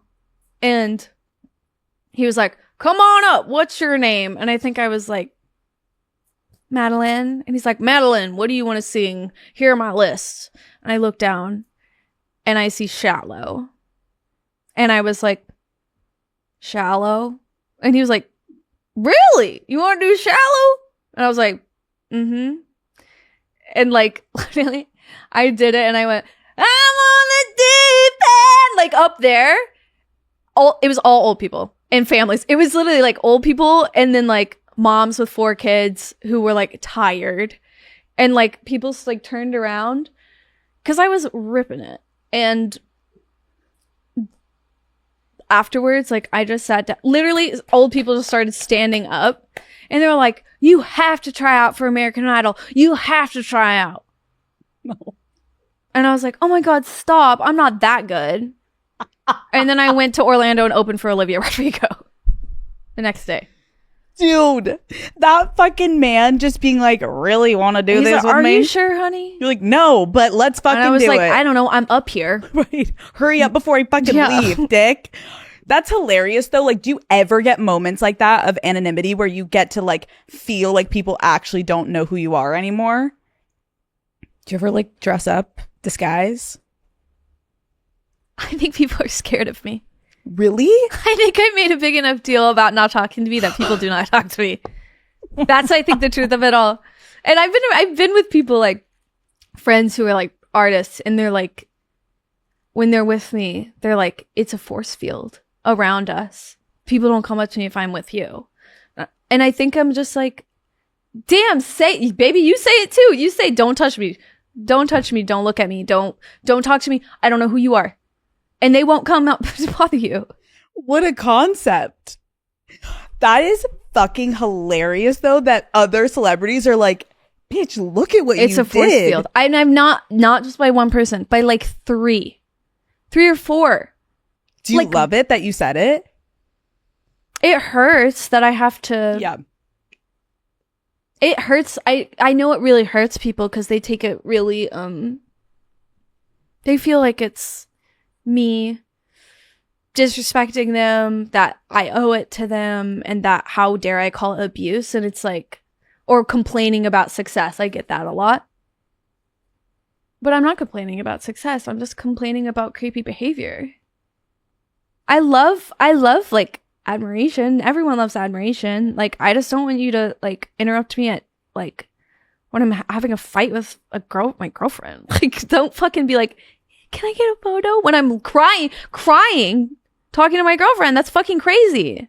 You're like, I'm actually in the middle of breaking up with someone or getting cheated on right now. No. Spare me. Yeah. Take a picture all the way across there of the back of my head and post it. You know, and it's like, I can't, of course, it's going to take a second for people to like really look at themselves. And like, I have to have grace for that. Like, how would I know any better if I already see Hannah Montana?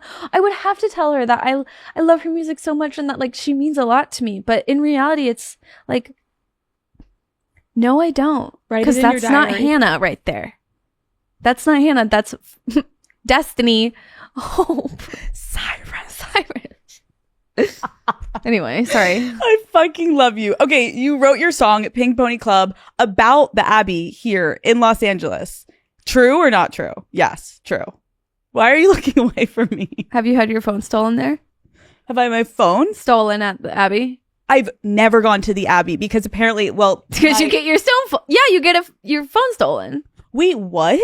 It's crazy. I have had 3 friends whose phone got stolen. Wait, okay, so Abbey. Tell me about like the night or the story. Is that the story? Like, what is it? But tell me about. I've never gone to the Abbey because everyone's like, it's not even good anymore. It used to be good. Now it's not good anymore. Okay, well, obviously when I went, the night was fucking awesome because I was like, it's like it was amazing.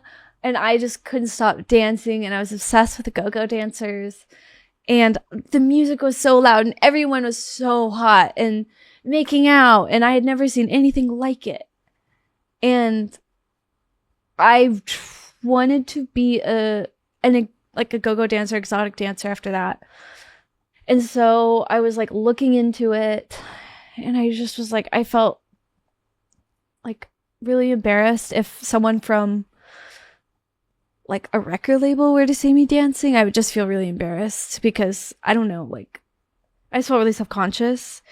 And so instead I wrote a song about me being the dancer. So that's what Pink Pony is about. It's like me being the dancer at the Abbey. And like, I'm scared to go to the Abbey now because my phone is going to get fucking stolen. And your phone cannot get stolen. I mean, would you care? It's true. No. Yes, you would. No. I don't care. There's nothing on your fucking phone. They can't get into it. It's like, you're the one that has like the 17 number password, not the 4. Okay, how do you feel about a dance floor makeout? I look the other way. Okay, before you were famous, would you be down or no? I get really uncomfortable. But I am the bitch that makes it on the dance floor. I'm like a hypocrite when it comes to PDA. I'm like, what the fuck? And then I will like be drunk making out. I've done it with so many different people. It's fun though. It's so fun. If I'm fucked up, like I don't care. But if I don't really drink anymore, so when I see people making out, like I just laugh. I can't stop laughing. The only way I feel like for a dance floor makeout is to be drunk or on drugs. In WeHo, it's like it's like at brunch. You know, it's not even like, and there's not even a dance floor. You've gone so many different places. What has been your most like chaotic night out on tour or even just like on the road? Probably the night. Tell me, please. One night I thought my bus driver, the tour bus driver, was going to leave without us. Was going to just drive away. And I called like my tour manager and I was like, hey, something's going on. Like the bus driver's like being kind of weird. And like, I think he's really mad. He's like just stomping around and like, I thought he was leaving. It looked like he was driving away, but then he backed up. I think he's really pissed off at us and I think we should get on the bus. She thought I was kidding. And so she was like, oh yeah, he's going crazy. I heard he hit someone and then that, you know, we don't worry about it. Like the cops are on the way. And I was like, holy fuck. And then I got on the bus driver was nowhere to be found. And I was like, everybody on the bus, get your passports and let's get off. Come on.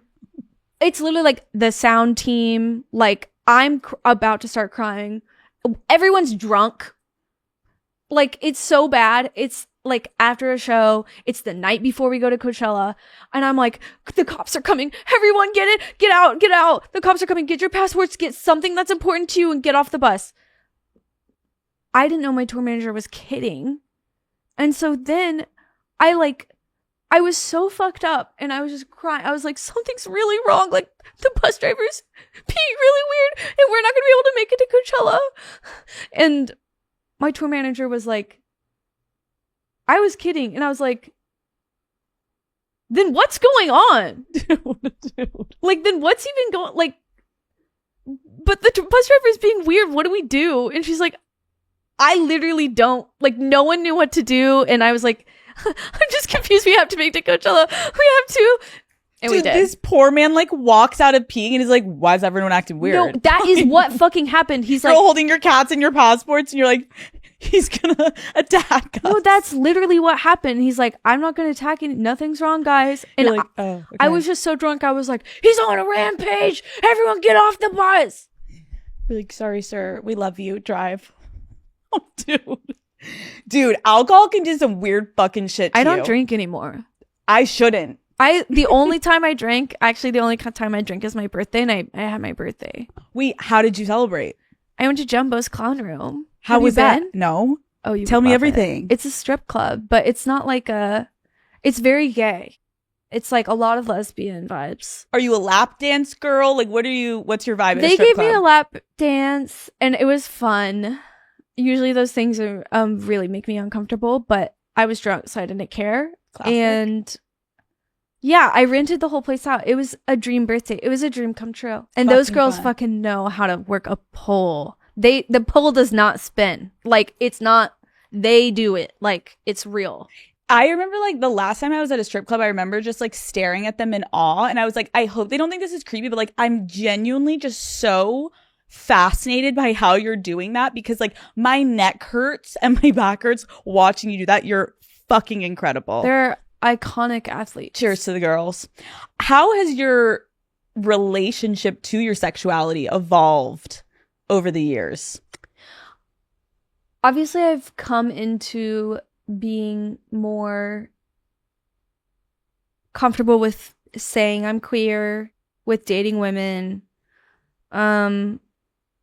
But I don't know, something like fucked up my sexuality. I think like my nervous system is so fried that I can't even feel like flirtatious. Like it's just too intense to even like be sexual at all.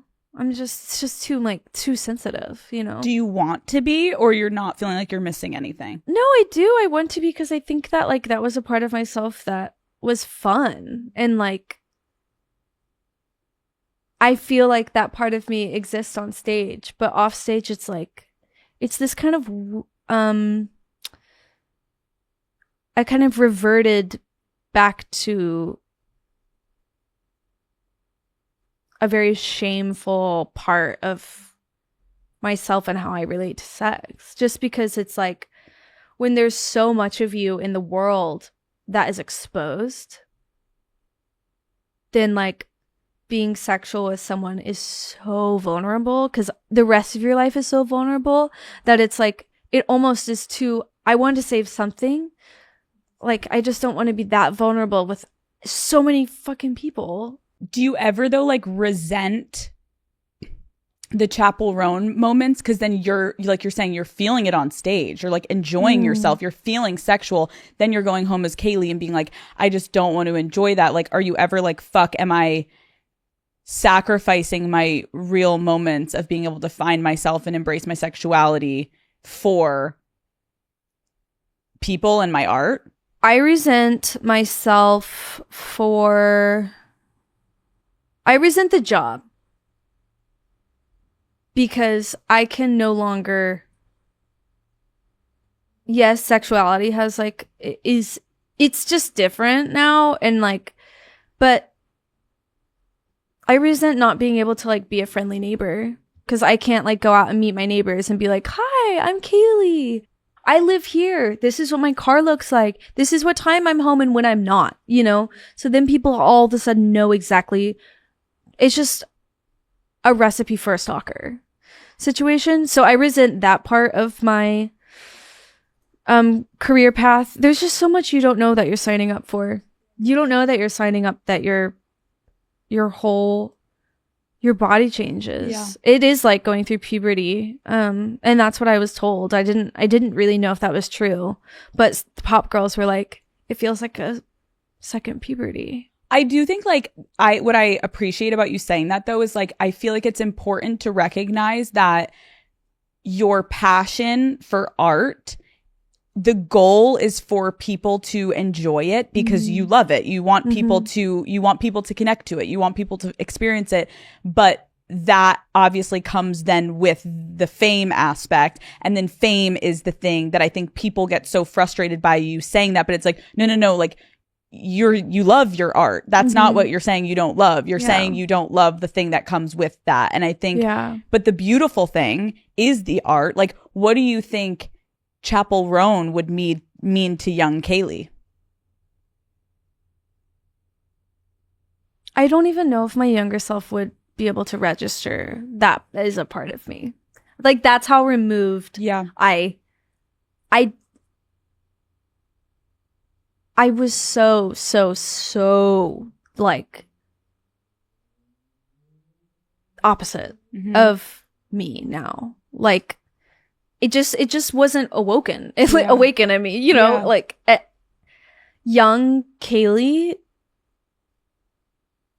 just felt so restricted because I was a problem child and so angry and so like depressed and just felt like no one understood me. And now that part of me is so alive, and I always did want to like dress up and be super girly or be really like tomboy, or I just wanted to be free, but I did never think that it would actually happen. And now that it has, it's like I don't think she would believe it at all. I don't think she could ever believe that like this is what I do. But doesn't that make you now happy? Yeah, it's awesome. It's like that part is awesome that I really honored my inner child to the max. I think now what it is like, how do I honor my adult self to the max? It's like, I don't know, because this is all new and no, but there's no rule, but there's like every artist, every pop girl, the next move is like a question mark. Yeah. Because some girls put out the first album, had an incredible first album, won a bunch of shit, then take 5 years off. Some girls go right into it, and then they end up releasing something they hate, and then they release another album that they love. Like, they never stop. Some just tour for... There is no game plan of like, how do I make sure I make the right decision? That's so fucking relatable. And obviously the things you're dealing with, there are elements that certain people will never understand, just like we may never understand certain parts of each other, just like people watching this are like, you guys would never understand what I'm going through. But I do think it's relatable to say, and I don't think that you should be criticized for acknowledging that there is an element to your life that is very confusing right now. And it is okay to be so grateful and also be so fucking confused and angry in moments, because that's life. And I think that when someone's sitting in this chair like Chapel Roan, you're supposed to, in people's mind, have the answers. Be grateful, smile, tell us this is the coolest fucking thing that's ever happened, because all of us want to be famous. But then it's like, at what point are we going to start to realize that so many people that do end up in the spotlight are yelling like, this is not all that it's cracked up to be. This shit is hard. We're not asking for you to like feel so fucking bad for us, but a little bit of empathy goes a long way with human beings. I think that's chill to say. And I don't think, and who gives a fuck if at one point they don't understand it? Like, I really like that you are being honest about it rather than smiling and be like, I fucking love my job, Alex. Everything's good. Like, you're not robotic. I think it's also people expect me to play by different rules because I'm gay and I should be more politically correct about that and I should actually be way more knowledgeable about it. And so I get asked a lot of fucking crazy questions that a lot of my peers would not get asked. And that's because I'm gay. And that's because, like, I have, like, my opinions, but that doesn't mean I'm, like, completely... Like, I don't know everything about every topic I have opinions on. Like, I don't know everything about, like, being gay. Like, I don't know everything about being a woman. I don't know everything about fucking fashion or drag or performing. Like, I try to know everything I can. But, like, when I don't answer a question correctly or, like, I don't acknowledge one community, it's like, how can I do it all? Like, you how can't. can these girls tour, write, perform, interview, sleep, eat, and fucking work out? And like, how can they do it all and lead a team and be a boss and pay people and like, and be like fucking so politically educated? It's exhausting. And it's also impossible. Also, why the fuck are you looking to me for some political answer? You think I have the fucking answer? But you're like, listen to my song, bitch. Turn it up. Like, I'm a pop star. I wish I had the answers. I wish the president was a pop star. But she's not. I feel like something that you just said that is very apparent, and I was excited today too, was like, this, what you're saying, we could do 19 fucking hours on, because it's like the double standard of one, you being a woman, two, you being a gay woman. There's so much that comes with it. And it's like everyone in interviews, like you said, like there's people asking you questions that you're like, I don't fucking know. Yeah. And that's why I'm excited that, like, I feel like I'm excited that we're going to have fun today, and we're having fun and talking about more light topics, because it's clear that, like, you're fucking funny. You're funny. Thanks. You're a good time. I want to play a little game. Okay? Sure. This is kind of inspired by your song Casual. Okay. Love the song. I'm going to give you a situationship scenario, and you're going to tell me if it's still casual or not. Huh. Are you ready? Yeah. Okay. They meet your entire friend group. Apparently it's casual. Apparently it is. Apparently it's casual if you meet your parents. Apparently. Okay, but you don't want it to be. Wait, the parents is fucking crazy, Chapel. Apparently. Apparently it's casual if you sexted for 3 months. That's fucking crazy. Wait, have you ever brought a new hookup around your friends and they're like, absolutely not, we do not fuck with this person? Yeah, and then I've dated them for 4 more years. You're like, love you, besties. But you're not like, yeah. That's how it goes. And then when you break up, it's just being stupid. That's like, that is just actually like, listen to your friends. Fucking listen to your friends. If your friends are telling you this guy is like weird or this girl is weird, like something is like off, but you can't tell really. No one's, it's like, it's not bad enough for anyone to tell you anything. Just fucking listen to them. If the vibe is off, something is wrong. Stop seeing them. I know, because your friends like don't care. Your friends usually aren't trying to fuck you. Well, sometimes. We're moving on. Okay, casual or not, they make solo plans with you to celebrate their birthday. That's a date. I mean, I guess it could be casual. No, I think that's not fucking the casual. birthday's crazy. That's not casual. Thank you. The birthday's crazy. What is a safe gift to get a situationship? Just buy their dinner. Yeah. I don't know. I'm not a gift. Don't make them anything. That's for sure. Don't fucking make a casual person anything. Yeah, that's fair. I think you can get them like a bottle of alcohol. Yeah, a bottle of alcohol is nice. Probably like not a card. Maybe a card that is. Oh, I thought you were going to say a car. I'm like, Chapo. I'm not the girl. That I'm not her. A safe gift. I mean, I don't even want to think about it. Just buy a fucking meal. Just pay a ticket. Be like, hey, can I take you out for a movie? Do an experience. So you don't have to like, no one hates a stuffed animal more than me. Have you been given many stuffed animals? That was so dumb. That's so bad. That's so bad. Did you keep them?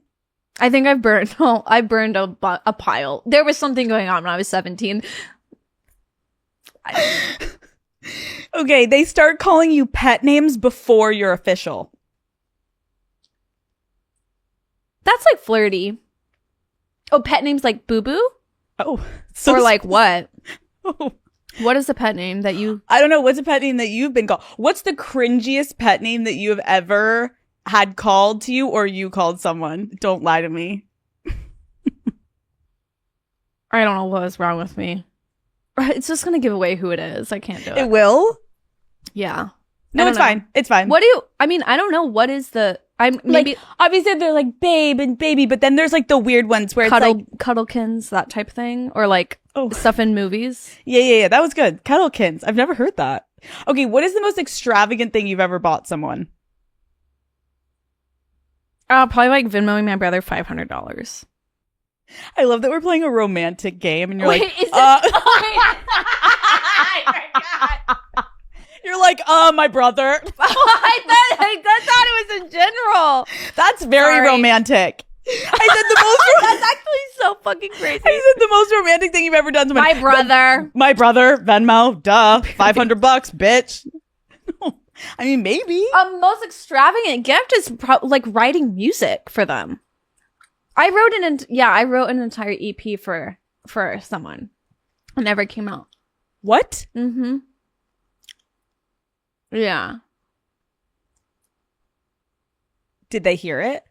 Yeah, they loved it. Actually, they didn't love it as much as I thought they would, but like I worked really hard on it and whatever. Wait, Chapel, can you walk me through that moment where you're like, I'm going to show you. How did you tell the person that you had this for them and what was the reaction? I gave it on I burned it on a CD and I gave them my old CD player and my headphones and I said, you should listen to this. I made it for you. And then there was like an entire 5-track EP. Were you in the room when they listened or no?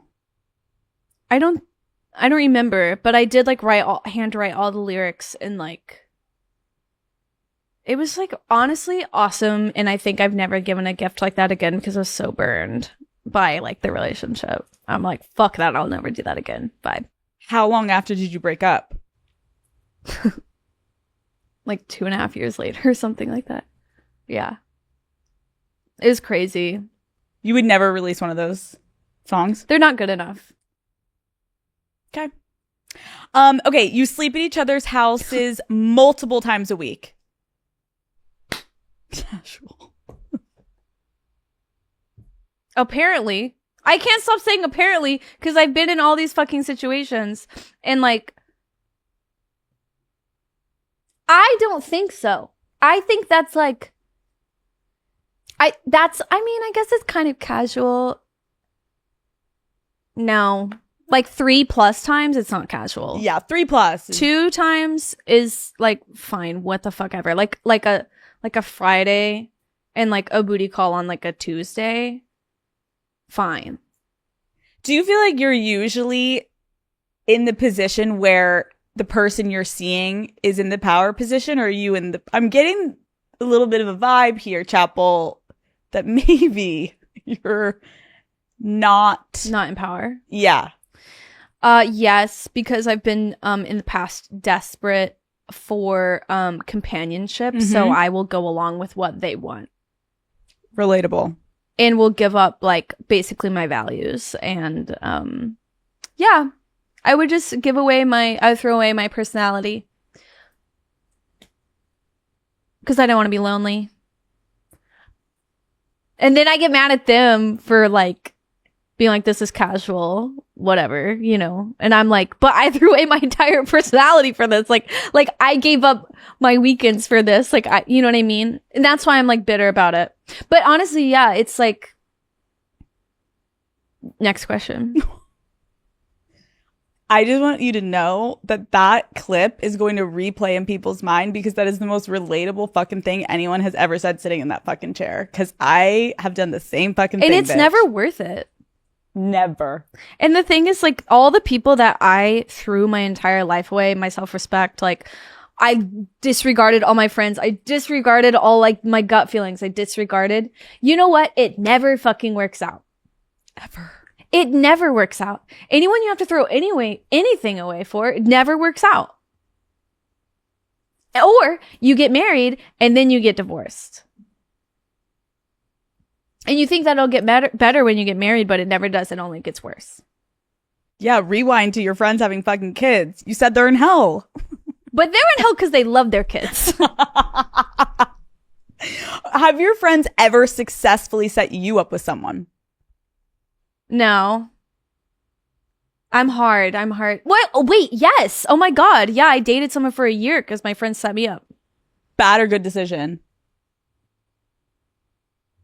I mean, the whole thing was casual, but we dated for a year. That's why I'm saying all this stupid shit. Fuck. Yeah, but this is life. Are you kidding me? I've been fucking dragged through the mud by a man and I'm just like, but I still love you. And it's like, dumb bitch. He is literally giving you every fucking sign and more. And you're still like, I'm just reading into it wrong. He didn't mean that. Yeah, he did. You're like, I see the best in them. It's like, no, you just stop.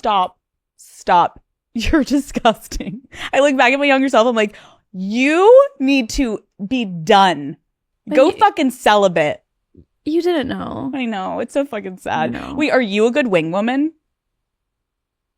Like in the sense of helping your friends like find people? No. Okay. I don't want to try. I don't try. I don't want to ever set anyone up. I think people should be single. Okay. I'm assuming you're single right now. Imagine you're like, I'm actually so in love. Imagine you fucking look at me and you go, 2 years in, babe. Never been better.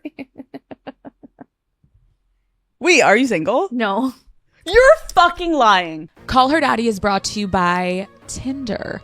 Dating app culture has gotten so complicated. I feel like every week I hear about a new app with new rules. It's time to just go back to our roots, you guys. Tinder is back and it's easier than ever to put yourself out there. The OG dating app is here for whatever you're looking for, a partner, a date, just a booty call. I see you out there and Tinder's got you covered. A new relationship starts on Tinder every 3 seconds. Every 3 seconds. You could have 3 boyfriends by now if you were swiping during this ad, okay? And if you do have 3 Tinder boyfriends right now, please report back to me. That sounds messy and I want all the details. Let's put the fun back into dating apps. Dating isn't supposed to be stressful. Tinder gives you the freedom to meet people your way. So instead of overthinking an opening line, just go and shoot your shot. If you've been looking for a sign to simplify the dating game, this is it. Explore all the possibilities for yourself. Tinder, it starts with a swipe.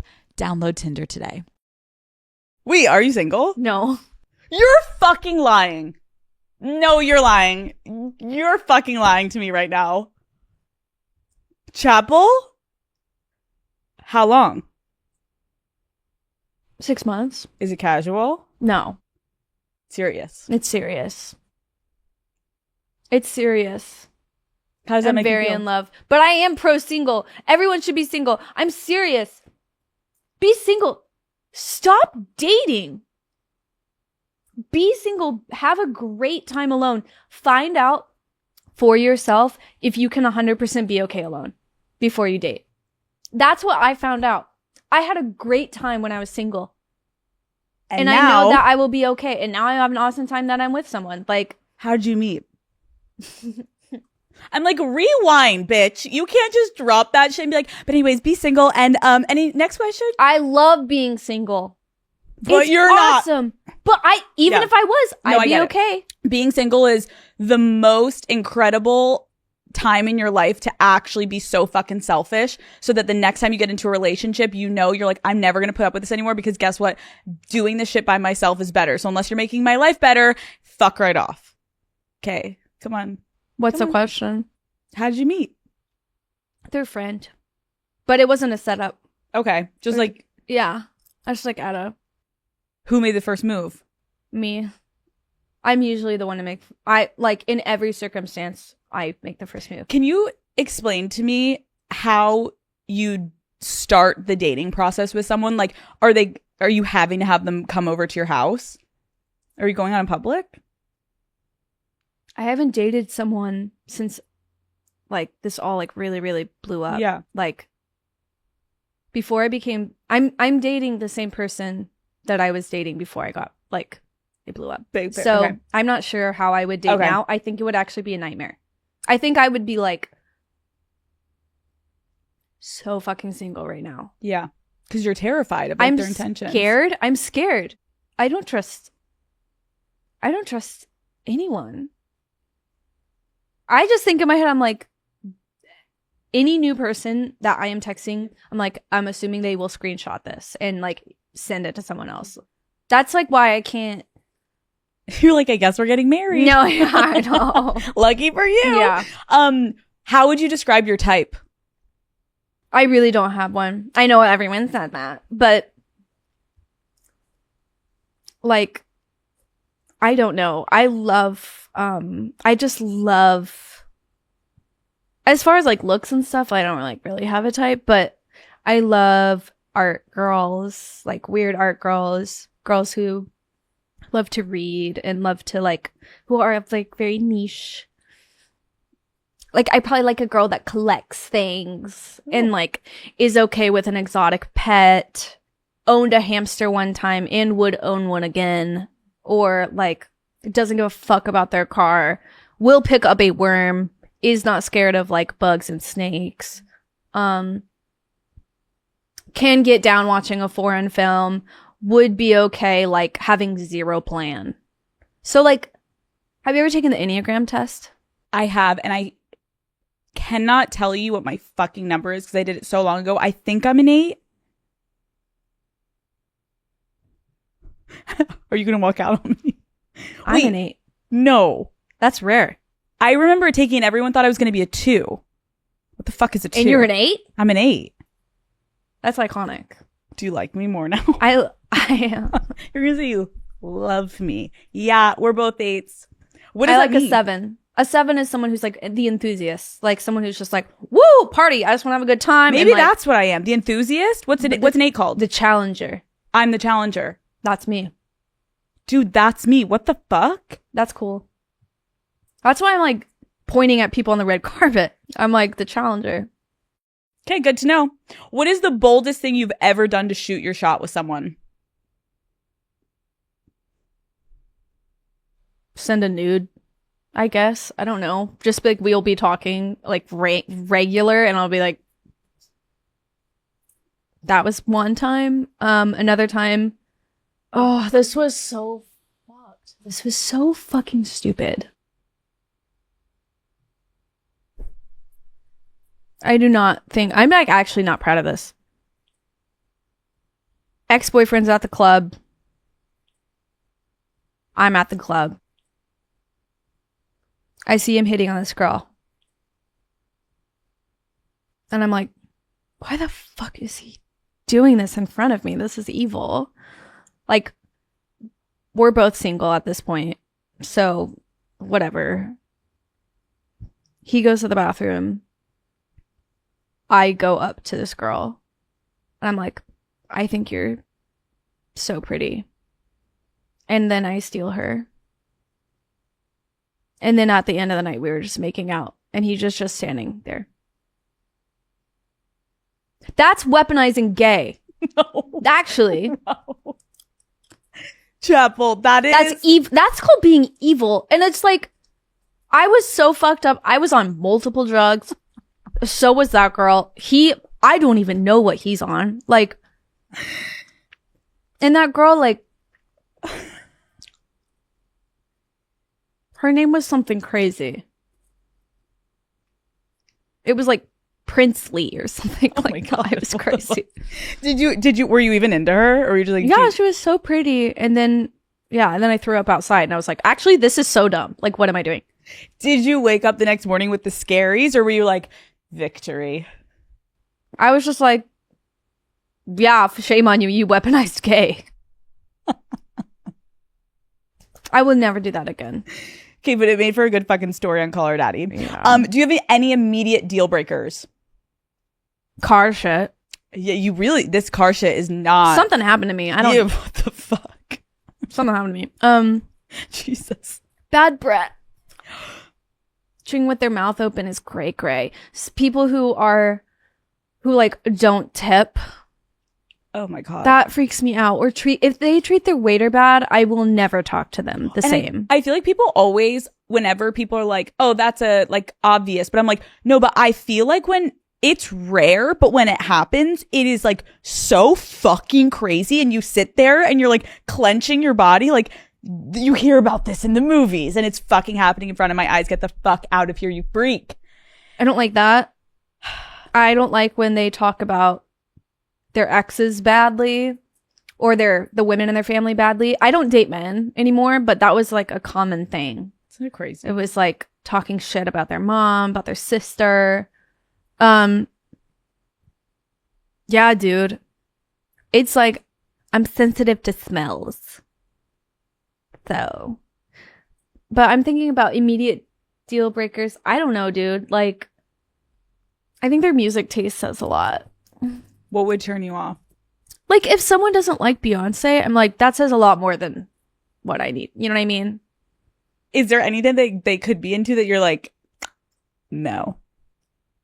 You're like, you can't say it. I can't say that. Okay, let's talk about your new song, The Giver. What is the story behind it?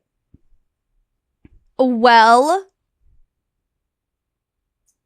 I was just, oh my God, I'm so annoyed with literally just the boys when I grew up, where I grew up, like just like literally talking about having sex with these girls and how like the girls loved it so much. And like I think about me and how performative I was and like how actually like when I started having sex with women, I didn't really even know what to do because I was so used to performing like everything, just like so performative. And I think about hooking up with women compared to men and like how much women give to their partner instead of like with men.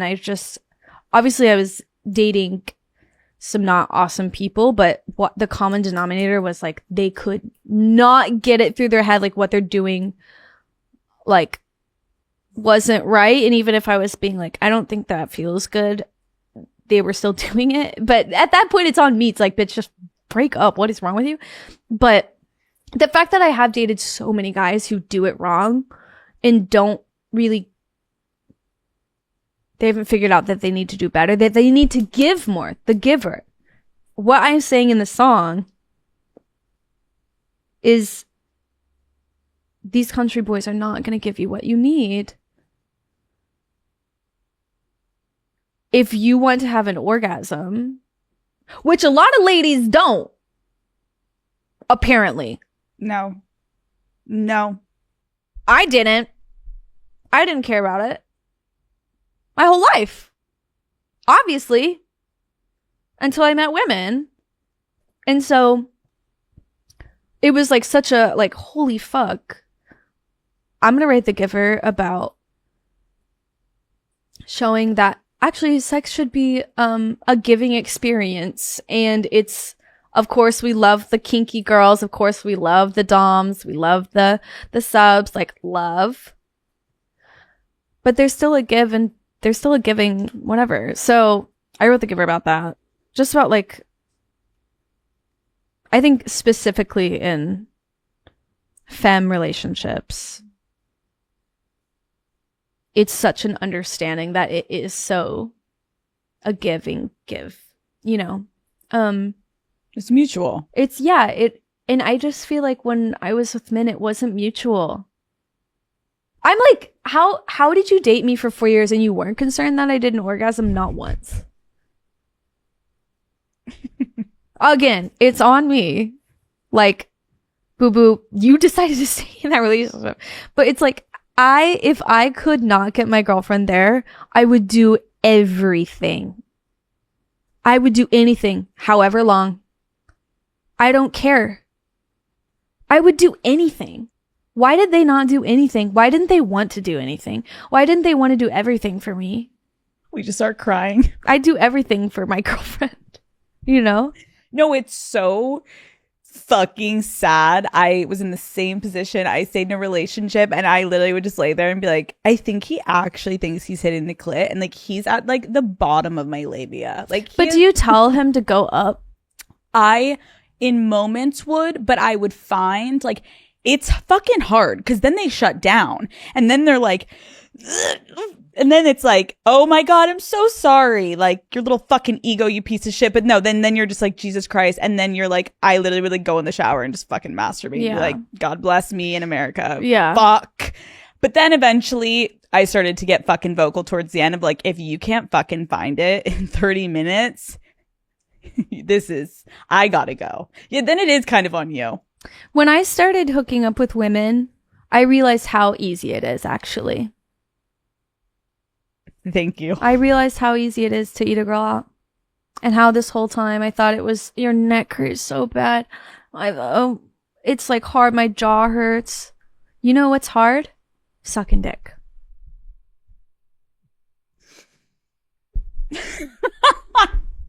Eating a girl out, you can lay down. It's actually...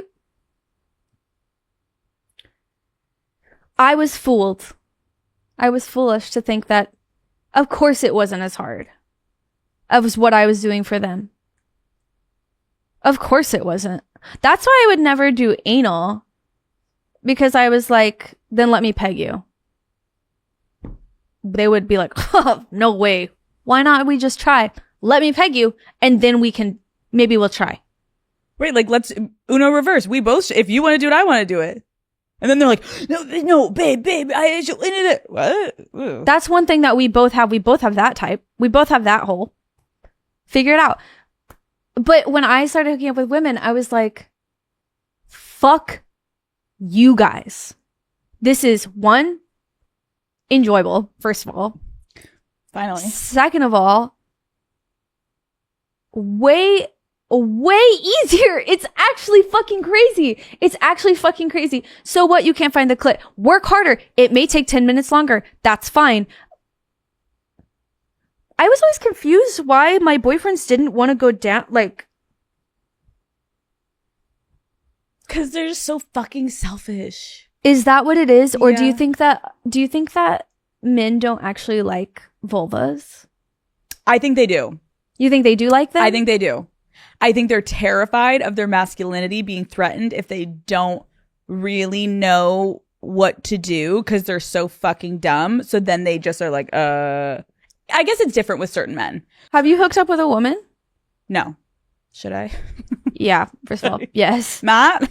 But like, sorry to cut you off. No, I'm just saying I think that there's a different level of men depending on how fucking toxic masculinity they're working with. Because I think some men are just like, I'm not fucking doing that. Then other men are like, I really want to try, but then they need to be taught. But their ego has to be intact for them to be taught. And then they can be taught.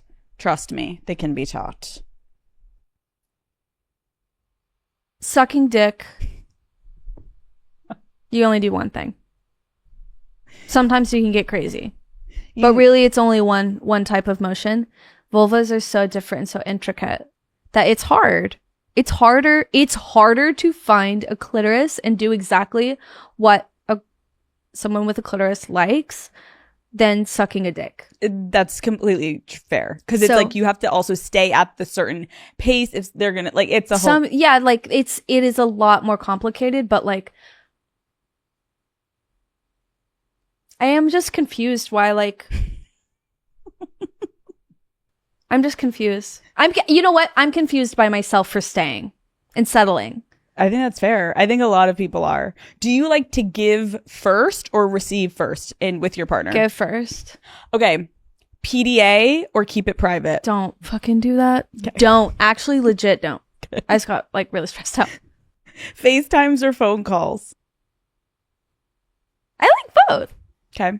I like both. A lot of I feel like a lot of Gen Z is just FaceTime instead of call, but I like both. Yeah, depending on the vibe. Yeah. Late night or morning sex? Late night. Late night. Make the first move or be pursued? Make the first move. Back in the day, drunk sex or high sex? God, both are awesome. But I probably high sex now. Yeah, agree. Wand or rabbit? I do not fuck with rabbits. I don't fuck with a lot of them, honestly. What is your favorite? I guess wand. Wand. Or the little the rose thing, but it's not the rose. Have you tried the one that pulsates and it's the womanizer thing? Yes. They kind of just pulsates on your clit. It's the best fucking thing ever. Yes. I use it every time I have sex. Work. That is what is also so different about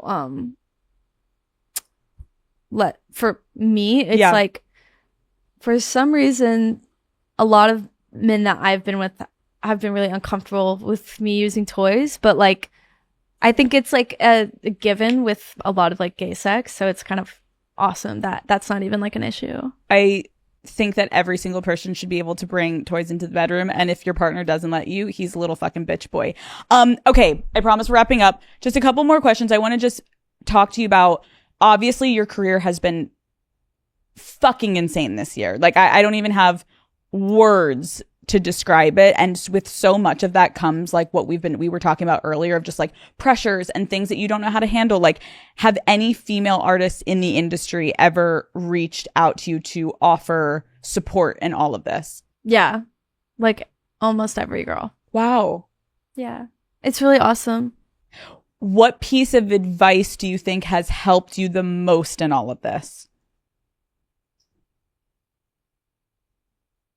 Just that it feels like puberty. It's everything is going to change and everything is going to hurt and everything is going to be uncomfortable now. And that there is a way to make life bearable again. And just Katy Perry literally was so straight up. She was just don't read the comments. Good night. And she when she came up to me at Brat, That's so Katy. at Sweat Tour, she's just don't read the comments, honey. Bye bye. And just hopped off. And I was actually, yeah. Yeah. Why am I doing this to myself? And she is so these women have fucking done it. And are still doing it. And the way they're still doing it is by ultimate protection. And the best piece of advice was spend more than you're comfortable with on security. That's the thing you don't realize. You don't realize how many people are watching you when you don't realize they are. Everyone wants, some people want me dead. It's crazy. People know everything about me. People know my flight numbers. People know everything. That was the crazy part. It happened literally overnight. I landed, everything was normal. Did gov ball. It was fine. I was walking around New York. I was getting stopped, oh my God, I love it, la la. And I was thank you, hee hee hee. Then I do Fallon, fly back the next day from Fallon, land at the airport. There is someone waiting for me at my gate. And this has never happened before. And I was oh, what? I was how did you get in here? And they had my album and stuff, and they had bought a ticket to get through TSA just to get to my gate. And then when I got to baggage claim, there were 5 people waiting. So literally overnight. And then it happened so much after that. And it stuff has been happening like that since. The feeling of being watched is the weirdest fucking thing. I get why it's addictive, though. It's addictive to walk in and know that everyone's looking at you. And that everyone's saying, that's addictive. Fame is so addictive. I get it. I get why people want this forever. Do you have moments where you're holy shit, am I too in it right now? Like, do you ever have moments where you try to pull back, whether it's like, I need to pull back on public appearances a little bit, like I need to fucking be in a reality for like just a little bit more before I push myself back into it? Well, that's why I do like stuff like this, because it's fun. Yeah. Doing stuff that's soul sucking is actually where I lose myself. Yeah. So if I'm like, I can do my job, but as long as it's fun, then I feel like I haven't lost myself. But what feels like I'm too in it is when I start caring about numbers. When I start caring about charts, when I start caring about checks, when I start caring about like, well, what is she doing? Oh, she's doing that much touring? Okay, let's add some more. It's like, that's when I'm not in reality anymore, because like, actually the only thing that matters is like, I go out on stage and like make like me smile and then some other people smile, and then I get off stage and pay my rent, and that's it. Tell me if you have to, in just like one of the accomplishments or just a moment from this past year that you're the most proud of. I mean, the VMAs were so awesome. I had a great time. I had a great time at the Grammys. Like, I think what I'm actually most proud of myself for is like, dang, I didn't bend at the knee. I did not kiss the ring. That's actually what I think I'm the most proud. I did not jump through the hoops that I was told I had to get a fucking Grammy. Or like, I did not have to kiss the ring of whoever. Like, you either like me as I am, or don't invite me to a party, or don't invite me to an award show, or don't expect me to like, I don't know. I'm most proud of myself for doing what makes me feel like a good person over what is the most, how can I get the most money, you know? Like, I just want to feel like a good person. I don't care about anything else in this world. Like, that's my deepest fear of all time. In my heart of hearts, my deepest fear is feeling a bad person and doing everything I can to be a good person, and then still realizing I'm actually bad. But that's some Christian guilt there. Dude, growing up Catholic, I was like, Yeah. you can't shake it. It's fucking hard. Mm-hmm. Favorite song to perform? I like My Kink is Karma. Love. Who is your dream artist to collaborate with? SZA. Fuck, that would be good. You started off 2025 winning a Grammy. Can you tease anything else to the Daddy Gang of what is to come this year? Oh, The Giver is not the only song. I will say that.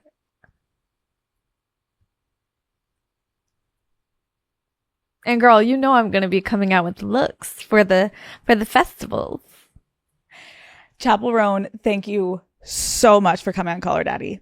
Thank you for having Dude, me. this was such an honor. You blew me away. Like, one of the best interviews ever. You're oh my God, fucking thanks. insane. No, you're insane. Like, no. And you are. And